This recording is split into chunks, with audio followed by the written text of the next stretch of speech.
ড্রামার শুরুতে আমরা এই মেয়েটিকে দেখি। মেয়েটির বয়ফ্রেন্ড আর তার সবচেয়ে প্রিয় বান্ধবী দুজনে মিলে ওকে ধোকা দিয়ে পালিয়ে গেছে। শুধু তাই নয়, ওর ক্রেডিট কার্ড ব্যবহার করে তারা লক্ষ লক্ষ টাকা খরচও করে ফেলেছে। এইসব ঘটনায় সে যখন একদম ভেঙে পড়েছিল আর একা বসে নিজের দুঃখ বলার চেষ্টা করছিল, ঠিক তখনই ঝিলের পাড়ে সে একটা ছোট্ট বাচ্চাকে খেলতে দেখে। কিন্তু কিছুক্ষণ পরেই বাচ্চাটা গায়েব হয়ে যায়। এত বড় জায়গায় বাচ্চাটা যাবেই বা কোথায়? মেয়েটি ঝিলের দিকে তাকিয়ে দেখে যে বাচ্চাটা পানিতে ডুবে যাচ্ছে। সে ভাবতে থাকে যে আমি তো নিজেই সাঁতার জানি না, আর এখানে তো কত লোক আছে, কেউ না কেউ নিশ্চয়ই বাচ্চাটিকে দেখবে আর তারাই তাকে বাঁচাবে। কিন্তু কারো নজর সেদিকে ছিল না। বাচ্চাটার চিৎকার শুনে ওর মনটাও কেঁদে উঠে, আর ওকে বাঁচানোর জন্য সে সাঁতার না জানা সত্ত্বেও পানিতে ঝাঁপ দেয়। সে কোনো মতে বাচ্চাটার কাছে পৌঁছায়, আর ঠিক তখনই বাচ্চাটার বাবাও নৌকা নিয়ে সেখানে চলে আসে। তখনই হঠাৎ পূর্ণ সূর্যগ্রহণ শুরু হয়, আর ঝিলের গভীর থেকে কোনো একটা রহস্যময় শক্তি চুম্বকের মতো ওকে নিচের দিকে টানতে থাকে। ওর মনে হয় যে এবার সবকিছু শেষ হয়ে গেছে, সে মারা যাচ্ছে। চোখের সামনে নিজের ফেলে আসা জীবনটা তার ভেসে উঠতে থাকে। সেই বিশ্বাসঘাতক বন্ধু আর বয়ফ্রেন্ডের কথা তার মাথায় ঘুরতে থাকে। সে মরতে চায়নি, কিন্তু আস্তে আস্তে সে জ্ঞান হারাতে শুরু করে। বেশ কিছুক্ষণ পর তার মনে হয় কেউ যেন ওকে উপরের দিকে টেনে তুলছে। পানি থেকে মাথা তুলতেই সে দেখে যে সবকিছু যেন বদলে গেছে। সে মরেনি ঠিকই, কিন্তু সামনে একজন লোককে গোসল করতে দেখে সে নিজের চোখে বিশ্বাস করতে পারছিল না। সেখানে অনেক ছেলে কোনো পোশাক ছাড়াই গোসল করছিল। তখন একটি মেয়ে ওকে লেডি বলে ডাকতে থাকে আর ওখান থেকে পালিয়ে যেতে বলে। মেয়েটিকে একটি নিরাপদ জায়গায় নিয়ে যায় আর জিজ্ঞেস করে যে সে ঠিক আছে কিনা। মেয়েটি অবাক হয়ে ভাবতে থাকে যে ও কেন আমাকে লেডি বলে ডাকছে, আর এটা কোন পার্ক? আমি তো জায়গাটা চিনতে পারছি না। সে মেয়েটিকে জিজ্ঞেস করে জানতে পারে যে এটা গরীয় আমলের সবচেয়ে বড় রাজকীয় গোসলখানা। চারপাশে ধোয়া আর অদ্ভুত সব মানুষ দেখে ওর মনে হয় যে সে মারা গেছে, আর এটা হয়তো যমরাজের দরবার। এই ভেবে সে সেখানেই জ্ঞান হারিয়ে ফেলে। যখন ওর চোখ খোলে, সে নিজেকে একটা অদ্ভুত ঘরে আবিষ্কার করে। পাশে বসে থাকা এক মহিলা ওকে হেসু বলে ডাকতে থাকে। সে বোঝানোর চেষ্টা করে যে ওর নাম হেসু নয়, ওর নাম গুহাজিন, কিন্তু কেউ ওর কথা শুনছিলই না। ওর সব মনে পড়ে যায় কিভাবে সে পানিতে পড়ে গিয়েছিল। চাকরানি ওকে জানায় যে সে মারা যায়, মরতে মরতে বেঁচে ফিরেছে। ও অবাক হয়ে তাকে জিজ্ঞেস করে আমি কি সত্যিই বেঁচে আছি? তারপর নিশ্চিত হতে সে নিজের গায়ে জোরে একটা চিমটি কাটে আর বলে ওঠে উফ, বেশ লাগলো। তার মানে সে সত্যিই মরেনি। ও তড়িঘড়ি করে বাহিরের দিকে ছুটতে থাকে, কিন্তু বাহিরের দৃশ্য দেখে ওর চোখ কপালে উঠে যায়। এমন জায়গা সে আগে কখনো দেখেনি। সেখানে সবাই কেমন অদ্ভুত আর পুরনো আমলের পোশাক পরে ঘুরে বেড়াচ্ছে। ও ভাবতে থাকে যে আমি যদি মারাই না যাই তবে এটা কোন জায়গা। ঠিক তখনই সে মহিলাটি ওকে জানায় যে তার নাম আসলে হেসু, আর সে হলো ওর চাচাতো বোন। মেয়েটা আবার বুঝতে পারে যে সে বেঁচে আছে ঠিকই, কিন্তু এখন ওর পরিচয় বদলে গেছে। সে এখন হেসু হয়ে গেছে। এটা ছিল প্রাচীন গরীয় আমল। ওর বিশ্বাস হয়ে যায় যে সে অন্য কারো শৈলে ভর করেছে, অর্থাৎ সে আসলে টাইম ট্রাভেল করে অতীতে চলে এসেছে। সে নিজের গাল দুটো হাত দিয়ে ছুঁয়ে দেখে তার হাতের চামড়ার বলি রেখা উধাও হয়ে গেছে। তার গায়ের চামড়া একদম ধবধবে সাদা আর নরম। এসব দেখে ওর বেশ মজাই লাগছিল। ও ভাবতে থাকে যে গরীয় আমলের মানুষও নিজের ত্বকের এত যত্ন নেয়, দারুণ তো। টাইম ট্রাভেল করাটা তো দেখছি ওর জন্য বেশ লাভজনকই হয়েছে। এদিকে ওর চাকরানি ওর দিকে এমন ভাবে তাকিয়েছিল যেন পাগল হয়ে গেছে, কারণ ও তখন অদ্ভুত সব কাণ্ড কারখানা করছিল। কিছুক্ষণ পরে ও যখন ঝিলের ধারে হাঁটছিল, তখন একজোড়া প্রেমিক প্রেমিকাকে সে প্রেম করতে দেখে। ও মনে মনে ভাবতে থাকে যে পুরনো আমলের ছেলেরা তো বেশ হ্যান্ডসাম হয়। ঠিক তখনই সেখানে রাজকুমারী হাজির হয়, আর তাকে দেখে চাকরানি তৎক্ষণাৎ মাথা নিচু করে তাকে সালাম করে, আর হেসুকেও জোর করে নিচু করায়। রাজকুমারী তখন তাচ্ছিল্য করে বলে শুনলাম তোমার নাকি স্মৃতিশক্তি চলে গেছে, সেই সাথে ভদ্রতাও তুমি ভুলে গেছো। যাও নতুন করে আদব কায়দা শেখো। যদিও আগেও যে তুমি খুব একটা ভদ্র ছিলে তা নয়, তারপর আগের সব নিয়ম কানুন তোমাকে আবার নতুন করে শিখতে হবে, কারণ এই রাজ্যে কোনো অভদ্রের জায়গা নেই। হেসু তখন মনে মনে ভাবে যে অসভ্য মহিলা তো আচ্ছা বাড়াবাড়ি করছে। রাজকুমারীর কথা আর চাহনি দুটোই বিশ্বে ভরা ছিল। একবিংশ শতাব্দীর মেয়ে হয়েও সে এসব সহ্য করবে? ও তখন সপাটে জবাব দিয়ে দেয় আর বলে যে শেখার দরকার হলে আমি নিজে থেকে শিখে নেব, তাতে আপনার কি? আপনি কি আমাকে শেখানোর? তার এই কথা শুনে চাকরানির তো আত্মা যেন বেরিয়ে যাওয়ার অবস্থা। সে রাজকুমারীর কাছে ক্ষমা চাইতে থাকে আর বলে যে লেডির মাথার অবস্থা এখন ঠিক নেই। সে যে কি আবোল তাবোল বলছে সে নিজেই বুঝতে পারছে না। রাজকুমারী তখন রেগে গিয়ে ওকে যা নয় তা বলতে শুরু করে, আর হেসু আরো খেপে গিয়ে উল্টো চ্যালেঞ্জ ছুড়ে দেয়। ভাগ্যিস ঠিক সেই সময় এক সুপুরুষ রাজকুমার সেখানে চলে আসে, তাই ব্যাপারটা তখনকার মতো মিটে যায়। দুপুরের দিকে লণ্ঠন বানানোর কাজ চলছিল, কিন্তু হেসু এসবের কিছুরই মাথা মুন্ড বুঝতে পারছিল না। সে যাই করছিল সব যেন বাজেই হচ্ছিল। এটা দেখে রাজকুমারী আবার ওকে নিয়ে উপহাস করতে থাকে। রাজকুমারী বাঁকা হেসে বলে মনে হচ্ছে বুদ্ধির সাথে সাথে তোমার হাত দুটো অকেজু হয়ে গেছে। যাকগে, তোমাকে দিয়ে তো কিচ্ছুই হবে না। যাও গিয়ে আঠা জ্বালাও, এটুকু তো অন্তত করতে পারবে। হেসু তখন জবাব দেয়, হ্যাঁ হ্যাঁ, এ তো ডাল ভাত কাজ। কিন্তু যখন সে কাজটা করতে বসে তখন ও বুঝতে পারে যে কাজটা আসলে তার ভাবনা চিন্তার চেয়েও বেশি কঠিন। মাত্র 5 মিনিটেই তার কোমর আর কাঁধে ব্যথা শুরু হতে থাকে। ও মনে মনে ভাবতে থাকে, আমি হলাম স্কিন কেয়ার এক্সপার্ট আর 1 নম্বর মেকআপ আর্টিস্ট, আমার ঝুড়ি ঝুড়ি ডিগ্রি আছে, আর এখানে আমাকে দিয়ে এসব কি করানো হচ্ছে? এ তো রীতিমতো জুলুম করা হচ্ছে আমার উপর। শরীরের ক্লান্তি মেটাতে ও একটু ব্যায়াম করতে শুরু করে। ঠিক তখনই ওর চোখে পড়ে পাশের একটা কোম্পানির এক আঙ্কেলকে। ওর মনে হয় উনিও বোধহয় টাইম ট্রাভেল করে এখানে এসেছে। ও ওনার পিছু পিছু ছুটতে থাকে, কিন্তু নিমিষে উনি হাওয়া হয়ে যায়। সেই মুহূর্তেই চতুর্থ রাজকুমার ঘোড়ায় চলে প্রচন্ড গতিতে সেখানে এসে পৌঁছায়। লোকজনের জীবনের জন্য তার কাছে কোনো দামই নেই। হেসু তার ঘোড়ার ধাক্কায় নোংরা নর্দমায় পড়েই যাচ্ছিল, কিন্তু ঠিক সেই সময় রাজকুমার হাত বাড়িয়ে ওকে টেনে নিজের ঘোড়ায় তুলে নেয়। হেসু তো এক পলকে ওনার দিকে তাকিয়েই থাকে। ওর মনে হতে থাকে যে এই তো তার স্বপ্নের সেই রাজকুমার। কিন্তু ওর এই ভুল ভাঙতে মাত্র কয়েক সেকেন্ড সময় লাগে। রাজকুমার ওকে ঘোড়া থেকে এমন ভাবে নিজে আঁচড়ে ফেলে যেন কোনো আবর্জনা সে ফেলে দিচ্ছে। হেসুরেতে প্রচন্ড রাগ হয়। ওর মনে হয় যে এখানকার পুরুষদের ন্যূনতম কোনো ভদ্রতা বোধ নেই। সে চিৎকার করে রাজকুমারকে কথা শোনাতে থাকে আর বলে যে কি অসভ্য মানুষ আপনি, রাস্তায় এমন ভাবে ঘোড়া চালাচ্ছেন যেন মানুষের প্রাণের কোনো দামই নেই আপনার কাছে। রাজকুমার ওকে ভয় দেখানোর চেষ্টা করে আর তারপর ওখান থেকে চলে যায়। কিছুক্ষণ পর এক দয়ালু মহিলা হেসুকে বুঝিয়ে বলে যে এই রাজকুমার কিন্তু খুব বিপজ্জনক, উনি যে কাউকে খুন করতে বিন্দুমাত্র চিন্তা করে না। তোমার প্রাণ বেঁচে গেছে, এইটাই তোমার অনেক বড় ভাগ্য। সে আরো জানায় যে রাজার অনেক ছেলে আছে আর সবাই তাদের নিয়ে পাগল। ঠিক তখনই চাকরানি এসে ওকে টেনে বাড়িতে নিয়ে যেতে থাকে, কারণ হেসু আঠা জ্বালাতে গিয়ে সব পুড়িয়ে ফেলেছে। আর এই কথা শুনে রাজকুমারী ভীষণ রেগে গেছে। সে রাজকুমারীর ভয়ে এইদিক ওদিক লুকিয়ে বেড়াচ্ছিল যাতে তার বকুনি খেতে না হয়। কিন্তু দশম রাজকুমার ওকে দেখে ফেলে আর খপ করে তাকে ধরে নিয়ে সে কড়া গলায় জিজ্ঞেস করে, সত্যি করে বলতো, কালকে তুই লুকিয়ে আমাদের গোসল করতে দেখছিলি? হেসু তো একদম ভয় কুকড়েই যায়। সে হাত পা জোর করে সাথে সাথে না বলে দেয় আর সেখান থেকে লেজ গুটিয়ে পালায়। কিন্তু দশম রাজকুমার নিশ্চিত ছিল যে এটা সেই মেয়েটাই। ওকে ধরার জন্য সেও পিছু পিছু ছুটতে থাকে। সে হেসুকে খুঁজতে খুঁজতে হঠাৎ সে দেখে যে একটা মেয়ের পর্দার আড়ালে কাপড় পাল্টাচ্ছে। নিজের স্বভাবের দোষে সে লুকিয়ে লুকিয়ে তা দেখতে শুরু করে, কিন্তু সে গোনাক্ষরেও টের পায়নি যে কেউ একজন তাকে দেখে ফেলেছে। ঠিক তখনই হেসু সেখানে হাজির হয়ে রাজকুমারকে মাঝপথে আটকে দেয়। ও চিৎকার করে বলে ওঠে, এই যে লম্পট পুরুষ, তোর কি একটুও লজ্জা নেই? লুকিয়ে লুকিয়ে অন্য মেয়েকে কাপড় পাল্টাতে দেখছিস? হেসু ওনাকে এক হাত দিয়ে বলে, চল এখন এই মেয়েটার কাছে ক্ষমা চাইবি। তার এই ব্যবহার দেখে দশম রাজকুমার রাগে মুখ লাল হয়ে যায়। আজ পর্যন্ত কেউ তার সাথে এই সুরে কথা বলার সাহস পর্যন্ত দেখায়নি। সে চেঁচিয়ে বলে, আমি এই দেশের রাজকুমার, তোর সাহস কি করে হয় আমার সাথে এভাবে কথা বলার? আর তাছাড়া আমি এই সামান্য এক চাকরানিকে কেন দেখতে যাব? ওর যোগ্যতা আছে কি? সে সেই চাকরানিকে ভয় দেখিয়ে জিজ্ঞেস করে, বল আমি কি তোকে কাপড় পাল্টাতে দেখেছি? বেচারি চাকরানি ভয়ে কাঁপতে কাঁপতে বলে, না না, রাজকুমার আমাকে দেখেনি। হেজু তখন রাগে গজ গজ করতে থাকে আর বলে, একেবারে জোচ্চোর একটা, একদিকে চুরি আর অন্যদিকে কতটা সাহস দেখাচ্ছে। ওকে তুমি ভয় দেখাচ্ছ, এখানে কোনো আইন কানুন নেই। ও রাজকুমারের পিছু নিয়ে ক্ষমা চাইতে বলে, কিন্তু উল্টো রাজকুমার ওকে ধাক্কা দিয়ে মাটিতে ফেলে দেয়। হিসু ভাবে যে নিজের বাড়িতে তো আমি বাঘিনী ছিলাম, আমাকে ধাক্কা দেওয়ার সাহসে কোথা থেকে পেল? এবার তো আমি বদলা নিয়েই ছাড়বো। ব্যাস শুরু হয়ে যায় দুজনের মধ্যে তুমুল লড়াই। একজন চুল টানে তো অন্যজন হাতে কামড়ে দেয়, একজন ধাক্কা দিলে অন্যজন লাথি মারে। শেষমেশ হেসুই জিতে যায়। সে রাজকুমারকে মাটিতে আছড়ে ফেলে নিজের মাথা দিয়ে ওনার মাথায় এক সজোরে ঢু মারে। অন্যান্য রাজকুমাররাই সিন দেখে একেবারে তাজ্জব হয়ে যায় আর ভাবতে থাকে যে মেয়েটা তো দেখছি প্রচন্ড ভয়ানক। ও যখন আবারও হামলা করতে যাচ্ছিল তখনই চতুর্থ রাজকুমার ওকে আটকে দেয় আর তাকে একপাশে ছুঁড়ে ফেলে দেয়। ভাগ্যিস ওর দিদি ঠিক সেই সময় সেখানে পৌঁছায়। সে ওকে বোঝায় যে তুমি যার গায়ে হাত তুলেছ সে সাধারণ কেউ নয়, সে রাজকুমার। রাজা যদি এটা জানতে পারে তবে অষ্টম রাজকুমারের উপরও বিপদ আসবে। আমি তোমার মাকে কথা দিয়েছিলাম যে তোমার খেয়াল রাখবো, কিন্তু তুমি তো ঝামেলায় শেষ হতে দিচ্ছ না। মায়ের কথা শুনে হিসুর মনটা হু করে উঠে। বাড়ি থেকে দূরে এসেছে 3 দিন হয়ে গেছে। সে তার মায়ের কথা ভেবে কাঁদতে শুরু করে। ওর মনে হয় যে রাজকুমারকে পেটানোর শাস্তি হয়তো খুব ভয়াবহ হতে পারে, এমনকি তার প্রাণটাও চলে যেতে পারে।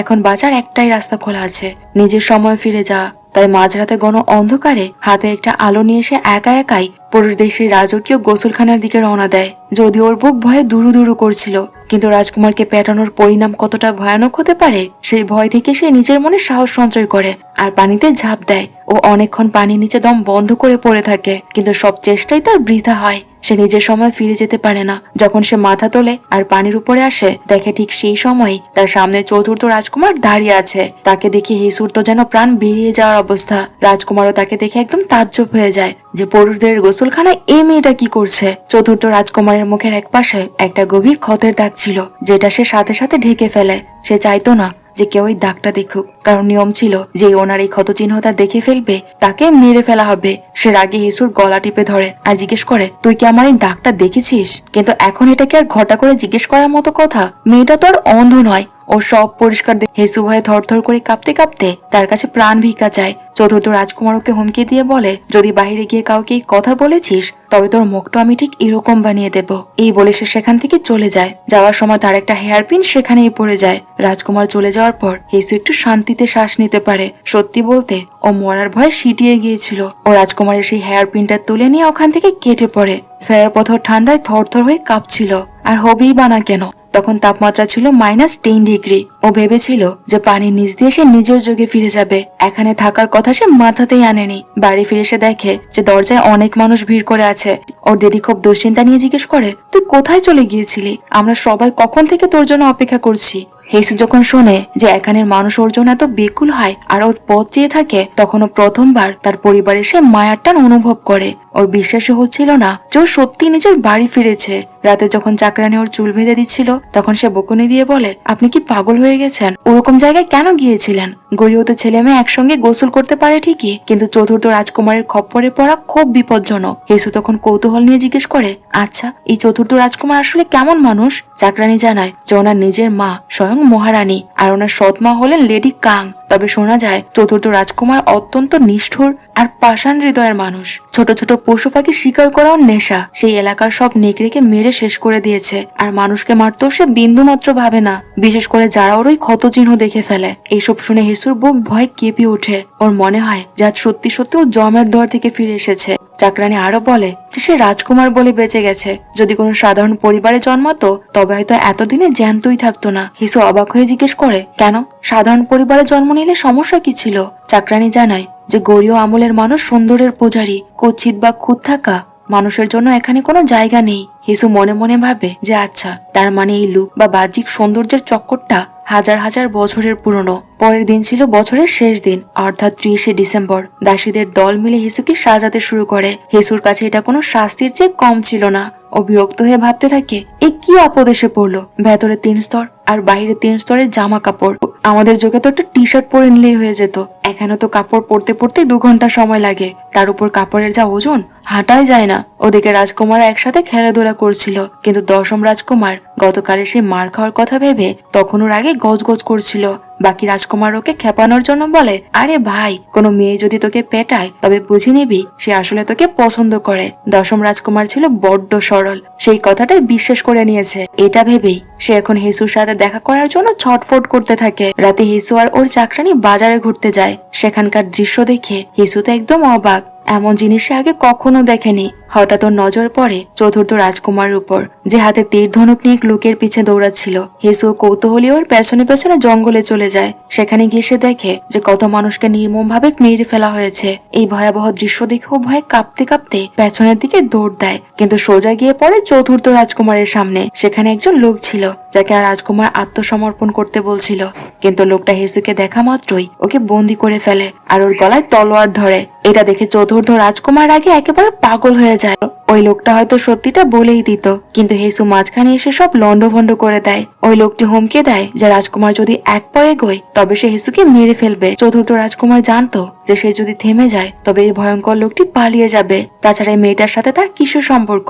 সে ভাবে যে এই লোকটির সাথে সাথেই আপদটাকে শেষ করে দেওয়া যাক। হেসু যখন এই কথা শোনে তার পায়ের তলা থেকে মাটি সরে যায়। ওর গলা থেকে রক্ত ঝরছিল আর সে নিজের মৃত্যু স্পষ্ট দেখতে পাচ্ছিল। প্রাণ বাঁচাতে ও মরণ কামড় দেয় শয়তান লোকটির হাতে। যন্ত্রণায় চিৎকার করে ওই লোকটি যখন হেসুর উপর পাল্টা আঘাত করতে যায়, ঠিক সেই মুহূর্তে 8ম রাজকুমার সেখানে পৌঁছে একটি খঞ্জর ছুঁড়ে মারে আর ওই লোকটি সেখানেই মারা যায়। চতুর্থ রাজকুমার এতে ভীষণ রেগে যায়, কারণ যে প্রমাণ তার দরকার ছিল সে তো মরে ভূত হয়ে গেছে। সে রাগে হেসুর দিকে তলোয়ার তাক করে। তখন 8ম রাজকুমার সাথে সাথে নিজের তলোয়ার মাঝখানে ঠেকিয়ে হেসুকে বাঁচায়। সে বলে যে মেয়েটি নির্দোষ, আমি কথা দিচ্ছি আসল অপরাধীকে আমি খুঁজে বের করব।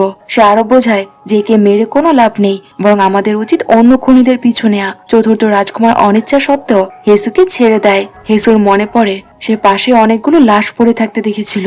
ও সবাইকে নিয়ে সেই জায়গায় যায়, কিন্তু সেখানে পৌঁছে চতুর্থ রাজকুমার থমকে যায়। সেখানে একটাও লাশ ছিল না। সে সাথে সাথে হিসুকে ঝাপটে ধরে জিজ্ঞেস করে, কোথায় গেল তারা? তুই তো বলেছিলি এখানে অনেক মানুষ পড়ে আছে। অষ্টম রাজকুমার খুব তীক্ষ্ণ নজরে মানুষ ছিল।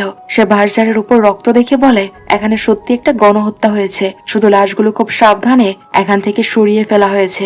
এই কথা শুনেই চতুর্থ রাজকুমার খুনিদের খোঁজে অন্যদিকে বেরিয়ে যায়। যে মানুষটা ওকে প্রায় মেরেই ফেলেছিল সে চলে গেছে দেখে হিসু ফুপিয়ে ফুপিয়ে কাঁদতে থাকে। সে বলতে থাকে, আমি ওর কি ক্ষতি করেছি?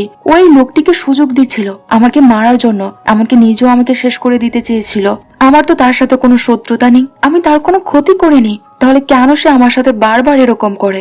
হেসুর এই সরল কথাগুলো শুনে অষ্টম রাজকুমারের হাসি পেয়ে যায়। সে হেসুকে বুকে টেনে নেয় আর শান্ত করে বলে, এখন সব ঠিক আছে, তুমি কোনো ভয় পেও না। রাতে হেসু নিজের ক্ষতে পট্টি বেঁধে শুতে যাচ্ছিল, কিন্তু পথে আবারও তার মুখোমুখি হয় চতুর্থ রাজকুমার। চতুর্থ রাজকুমারের চোখ দুটি এতই ভয়ঙ্কর ছিল যে তাকে দেখে হেসুর চাকরানি ভয়ে দিকবিদিক জ্ঞান হারিয়ে পালিয়ে যায়। হেসুকে ডাকতে চেয়েছিল, কিন্তু ভয়ের মুখ দিয়ে কোনো কথাই বেরোয় না। চতুর্থ রাজকুমার এগিয়ে এসে হেসুর গলা টিপে ধরে আর জেরা করতে থাকে যে সত্যি করে বল, সেই রাতে তুই ওখানে কি কি দেখেছিলি? ঠিক তখনই অষ্টম রাজকুমার সেখানে পৌঁছে চতুর্থ রাজকুমারকে থামায়। হেসুর হঠাৎ একটা কথা মনে পড়ে যায় আর সে রাজকুমারকে জানায় সে সেই লোকটিকে পশমের কোট পরে থাকতে দেখেছিল। এই কথা শোনা মাত্রই দুই রাজকুমার বোঝা যায় যে লোকটা কি হতে পারে। ওরা হেসুকে হুমকি দিয়ে বলে, এই কথা যেন বলে এসে আর কাউকে না জানায়। যদি তুই মুখ খুলিস তবে তোর প্রাণের ঝুঁকি থাকবে। হেসু যখন ওখান থেকে চলে যেতে চায় তখন চতুর্থ রাজকুমার বলে, আজকের পর থেকে যেন তোকে আর আমার সামনে না দেখি। যদি তোকে আবার আমার সামনে দেখি তবে তোর অবস্থা খুব খারাপ হবে। হেসুর এবার যেন রাগে পিত্তি জ্বলে যাচ্ছিল। ও সপাটের জবাব দিয়ে দেয় আর বলে, কেন আমি আপনার সামনে কেন আসতে পারবো না? আমরা সবাই সমান। তাহলে আপনি বারবার আমার প্রাণ নেওয়ার জন্য কেন উঠে পড়ে লেগেছেন বলুন তো? আমার বেঁচে থাকাটা কি অন্যায়? ওর মুখে এমন কথা শুনে চতুর্থ রাজকুমার একদম ভেবাচাকা খেয়ে যায়। সে কি বলবে বুঝতে না পেরে কথা না বলে সেখান থেকে চলে যায়। অষ্টম রাজকুমার হেসুকে ওর ঘর পর্যন্ত পৌঁছে দিতে আসে আর সেখানে অনেকগুলো মোমবাতি জ্বালিয়ে দিয়ে যায় যাতে ও ভয় না পায় আর কোনো আজে বাজে স্বপ্ন না দেখে। হেসু তাকে জিজ্ঞেস করে, আপনার কি রাতে খুব খারাপ স্বপ্ন আসে? এটা কি মানুষ মারার কোনো পার্শ্ব প্রতিক্রিয়া? অষ্টম রাজকুমার শান্ত গলায় তাকে বলে, একটা মানুষকে মারলে যদি খারাপ স্বপ্ন আসতো তবে আমি হয়তো কোনোদিন ঘুমাতেই পারতাম না। হেসু ওনার কথার মানে ঠিক বুঝতে পারে না। রাজকুমার জানায় যে সে মাত্র 11 বছর থেকে মানুষ মারা শুরু করেছে। এই রাজধানীর নিয়মই হলো তুমি যদি অন্যকে না মারো তবে অন্যরা তোমাকে মেরে ফেলবে। আর এই পার্শ্ব প্রতিক্রিয়া বলতেও কি বোঝাচ্ছে তা সেই জানে না। সে শুধু মৃদু হাসে আর কিছু বোঝায় না। পরদিন ছিল বছরের প্রথম দিন। সব রাজকুমাররা নৌকায় বসে আনন্দ ফুর্তি করছিল। ঠিক তখনই মহারাজ সেখানে আসে আর ওরা নজর পড়ে দশম রাজকুমারের মুখে থাকা কালশিটে দাগটার উপর। সে জিজ্ঞেস করে যে এটা কিভাবে হয়েছে তোমার গালে? রাজকুমার ঘাবড়ে গিয়ে মিথ্যে বলে যে সে ভুল করে পড়ে গিয়েছিল। তার এই কথা শুনে মহারাজ খুব রেগে যায় আর তাকে বকুনি দিয়ে বলে, এত বড় হয়েছো তুমি অথচ এখনো বাচ্চাদের মতো পড়ে যাও। ওদিকে হেসুর তো ভয় কলিজা শুকিয়ে যাচ্ছিল। ও ভীষণ অস্থির হয়ে ভাবতে থাকে, দশম রাজকুমার যদি মহারাজকে সত্যিটা বলে দেয় যে এক মেয়ে ওকে পিটিয়েছে, তবে কি মহারাজ আমার মাথা কাটিয়ে দেবেন নাকি পা কেটে নেবেন? ঠিক তখনই দশম রাজকুমার ওর কাছে আসে। হেসু নিজেকে খুব শান্ত দেখানোর চেষ্টা করে, কিন্তু রাজকুমার এসেই সব চাকর বাকর আর দাসীদের সেখান থেকে তাড়িয়ে দেয়। সে বলে হেসুর সাথে তার একা নির্জনে কিছু জরুরি কথা আছে। হেসু ভাবে যে নির্ঘাত কালকে সে মারের বদলা নিতে সে এসেছে আর সে আমাকে এখন জ্বালিয়ে মারবে, কিন্তু দেখে যে রাজকুমার খুব লজ্জা পাচ্ছে। সে ইতস্তত করছিল আর অদ্ভুত ভাবে পা নাড়াচ্ছে। আসলে সে মনের কথা বলতে চাইছিল কিন্তু ঠিক শব্দ খুঁজে পাচ্ছে না। হেসুর আবার প্রেম ভালোবাসার ব্যাপারে পূর্ণ অভিজ্ঞতা বেশ ভালোই ছিল। রাজকুমারের মুখ দেখেও বোঝা যায় যে ছোকরা নির্ঘাত ওর প্রেমে পড়েছে। ও ভাবে যে এখন নিশ্চয়ই সেই ঘ্যান ঘ্যানে পূর্ণ ডায়লগটা মারবে যে তুমি প্রথম মেয়ে যে আমার সাথে এমন ব্যবহার করেছো। আর হলো ঠিক তাই। শেষ কিছুক্ষণ আমতা আমতা করার পর রাজকুমার শেষমেশ ওই এক লাইনই বলে বসে। তার কথা শুনে হেসু তো পুরোপুরি থ হয়ে যায়। সে মনে মনে বলে, ওরে বাবা, তার মানে এই ডায়লগটা 1000 বছরের পূর্ণ ডায়লগ। বা বাবা।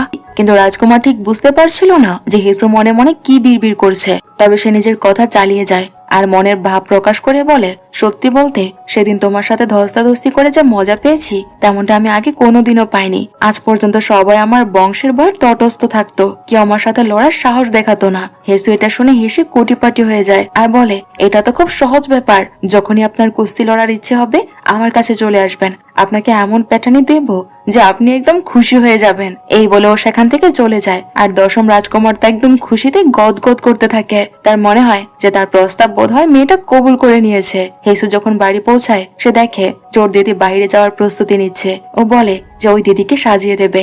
মেকআপ করানোর সময় ওর মনে পড়ে যায় যে কিভাবে ওর সেই বেঈমান বান্ধবীকে সে সাজিয়ে দিত। ও তার দিদিকে একটা গল্প বা গল্পের ছলে সব বলতে থাকে। ও বলে যে এক মেকআপ আর্টিস্ট ছিল যার খুব কাছের এক বান্ধবী ছিল। সেই বান্ধবী যখনই তার বয়ফ্রেন্ডের সাথে দেখা করতে যেত এই মেয়ের থেকে সাজতো। দুজনের মধ্যে খুব গভীর সম্পর্ক ছিল আর তারা খুব ভালোও ছিল। কিন্তু একদিন সেই মেয়েটি যখন বাজারে যায় তখন সে তার বান্ধবীর বয়ফ্রেন্ডকে দেখতে পায়। ও ডাক দেয় ঠিকই, কিন্তু সে আর শুনতে পায় না। সে যখন লোকটার পিছু পিছু যায় দেখে যে সেই বান্ধবী ওই ছেলেটাকে জড়িয়ে ধরে আছে আর তারা একে অপরকে কিস করছে। তখন মেয়েটা বুঝতে পারে যে সে কত বড় বোকা ছিল, কারণ তার বান্ধবীর বয়ফ্রেন্ড আর কেউ ছিল না বরং তার নিজেরই বয়ফ্রেন্ড ছিল, যাকে সে তার নিজের জীবনের থেকেও বেশি ভালোবেসেছে আর বিশ্বাস করেছে। তারা দুজনে মিলে ওর সারা জীবনের জমানো সব টাকা হাতিয়ে নেয় আর তার ক্রেডিট কার্ডটাও খালি করে দেয়, অথচ সে গোনা করেও কিচ্ছু টের পায়নি। যাই হোক, মেকআপ শেষ হওয়ার পর তার দিদি যখন আয়নায় নিজেকে দেখে সে এতে সত্যি অবাক হয়ে যায়। তাকে একদম অন্যরকম লাগছিল। হেসু আধুনিক মেকআপের কৌশল কাজে লাগিয়েছে যা মানুষের রূপ একদম বদলে দেয়। পরে হেসু যখন বাজারে ঘুরে বেড়ায় তখন অষ্টম রাজকুমারকে দেখতে পায় আর হাত নেড়ে তাকে হেলু করে। রাজকুমারও তাকে দেখে হাত নাড়ে ঠিকই, কিন্তু পরে ভাবতে থাকে যে এটা আবার কেমন অদ্ভুত ইশারা, এরকম তো আমি কখনো করিনি বা আমাকে দেখেও কেউ করেনি। ওনার কাছে ব্যাপারটা বেশ আজব লাগে। এরপর হেসু একটা ভেষজ ঔষধের দোকানে যায় যাতে সে সাবান আর বডি ওয়াশ বানাতে পারে। রাজকুমার জিজ্ঞেস করে, এই সাবান জিনিসটা আবার কি? হেসুর তখন মনে পড়ে সব পুরনো আমলে আছে, তাই ও বুঝিয়ে বলে যেটা গোসল করার আর পরিষ্কার পরিচ্ছন্ন থাকার একটা জিনিস। সেই ফাঁকে রাজকুমার ওর জন্য ক্ষত সারানোর ওষুধ কিনে আর ওকে সেটা দেয়। সে বলে এটা গলার ওই জখমে লাগিয়ে নিও যাতে ওখানে কোনো দাগ না থাকে। হেসু যখন ওষুধ লাগাতে যায় ও ঠিক বুঝে উঠতে পারছিল না যে ক্ষতটা আসলে কোথায়। তখনই অষ্টম রাজকুমার নিজেই ওকে সাহায্য করতে এগিয়ে আসে। রাজকুমারকে এত কাছে দেখে হেসু কিছুটা ঘাবড়ে যায়, ওর বুক দুরু দুরু করতে লাগে। তবে ও নিজেকে সামলে নিয়ে ওষুধটা লাগিয়ে নেয়। ঠিক তখনই হঠাৎ ওর দিদি জ্ঞান হারিয়ে ফেলে। রাজকুমার তড়িঘড়ি করে তাকে কোলে তুলে নেয় আর সবাই মিলে বাড়ির দিকে ছুটে। বাড়িতে দিদির সেবা করার সময় ভুল করে রাজকুমার আর হেসুর হাত একে অপরকে স্পর্শ করে আর এতে হেসু লজ্জায় সেখান থেকে বাইরে পালিয়ে যায়। যখন সে দরজার কাছে পৌঁছায় সে শোনে যে দিদি বলছে যে তার শরীর দিন দিন আরো খারাপ হচ্ছে। সে বলে যে আমি কোনোদিন মা হতে পারবো না, তাই ভালো হয় যদি আপনি আমাকে ছেড়ে অন্য কাউকে বিয়ে করে নেন। নিজের দিদির এই অসহায় কথাগুলো শুনে আর গত কয়েকদিনে অষ্টম রাজকুমারের নিজের প্রতি আচরণ দেখে হিসুর মনটা কেমন যেন টলে ওঠে। সে জানতো যে এমনটা ভাবা ওর একদমই উচিত নয়, তবুও সে নিজের ইমোশন কন্ট্রোল করতে পারছিল না। ও যখন ফিরে আসে সে দেখে যে চতুর্থ রাজকুমার সেখানে বসে আছে। সে গত 3 দিনের ঘটনাগুলো নিয়ে ভাবছিল, কারণ এখনো সে তদন্ত কর্মকর্তাদের সাথে মিলে সেই প্রাণঘাতী হামলার আসল মাস্টারমাইন্ডকে খুঁজে বের করার চেষ্টা করছে। যখন সে হামলাকারীদের লাশের পরীক্ষা করে তখন দেখা যায় যে সবারই জিভ কাটা।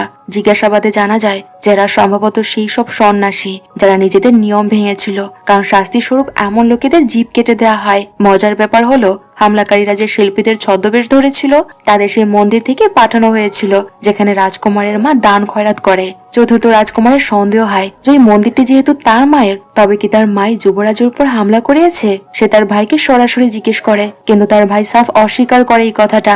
এরপর সে নিজের মায়ের কাছে যায়। সেখানে গিয়ে সে দেখে যে তার মা বাকি ছেলেদের খুব আদর করছে, অথচ তাকে দেখেও না দেখার ভান করে আর ঘৃণার চোখে তার দিকে তাকায়। সে ভাবে যে এমন কিছু করা যাক যাতে মা আমার উপর খুশি হয় আর মায়ের চোখে সে একটু জায়গা করে নিতে পারে। তার ভয় ছিল যে তদন্তকারীরা যদি ওই মন্দিরে পৌঁছে যায় তবে তার মায়ের নাম বেরিয়ে আসতে পারে। তাই পরদিন সে একাই সেই মন্দিরে যায় আর সেখানকার সমস্ত সন্ন্যাসীকে জমের দুয়ারে পাঠিয়ে দেয়। মন্দিরের পুরোহিত শুধু এইটুকুই জিজ্ঞেস করে যে তার মা এই ব্যাপারে কিছু জানে কিনা। তারপর রাজকুমার ওকেও মেরে ফেলে আর যাওয়ার সময় পুরো মন্দিরে আগুন ধরিয়ে দেয়। তদন্তকারীরা যখন সেখানে পৌঁছায় ততক্ষণে পুরো মন্দির আগুনের লেলিহান শিখায় ঘেরা। রাজকুমার রক্তমাখা তলোয়ার নিয়ে তার মায়ের কাছে পৌঁছায়। তার মনে হয়েছিল তার মা হয়তো তার এই বীরত্বের প্রশংসা করবে যে সে মায়ের পথের কাঁটা সরিয়ে দিয়েছে, কিন্তু উল্টো তার মা তাকে ধিক্কার করে বলে, তুই যাই করিস না কেন আমি তোকে কোনোদিনও ভালোবাসবো না। তোর এই কুৎসিত মুখ আমার কাছে লজ্জার ব্যাপার, সেই জন্যই তো তোকে কাং পরিবারের হাতে তুলে দিয়েছিলাম। আমি তোর মা নই, তুই আমাকে কখনো মা বলবি না। এরকম কুৎসিত ছেলে আমার সন্তান কোনোদিনও হতে পারে না। তার মায়ের এই কথাগুলো শুনে রাজকুমারের বুকটা যেন কষ্টে ফেটে যাচ্ছিল। সে বুঝতে পারে যে তার নিজের মা বরাবরই তার সম্পর্কে এমনটা ভাবে। প্রচন্ড রাগ আর দুঃখে সে অষ্টম রাজকুমারের বাড়ির পেছনে ভাঙচুর করতে শুরু করে। ঠিক সেই সময় হিসু ওখান দিয়ে যাচ্ছিল, আর সে দেখে যে রাজকুমারের প্রার্থনার বেদিটা ভেঙে ফেলেছে। ও তাকে আটকাতে দৌড়ে যায়, কিন্তু রাজকুমার ওকে সজোরে ধাক্কা দেয়, আর এতে সে মাটিতে পড়ে যায়। হিসু দেখে যে রাজকুমারের হাতে রক্ত লেগে আছে। ও ঘাবড়ে গিয়ে তার হাত ধরে বলে, আপনার তো চোট লেগেছে।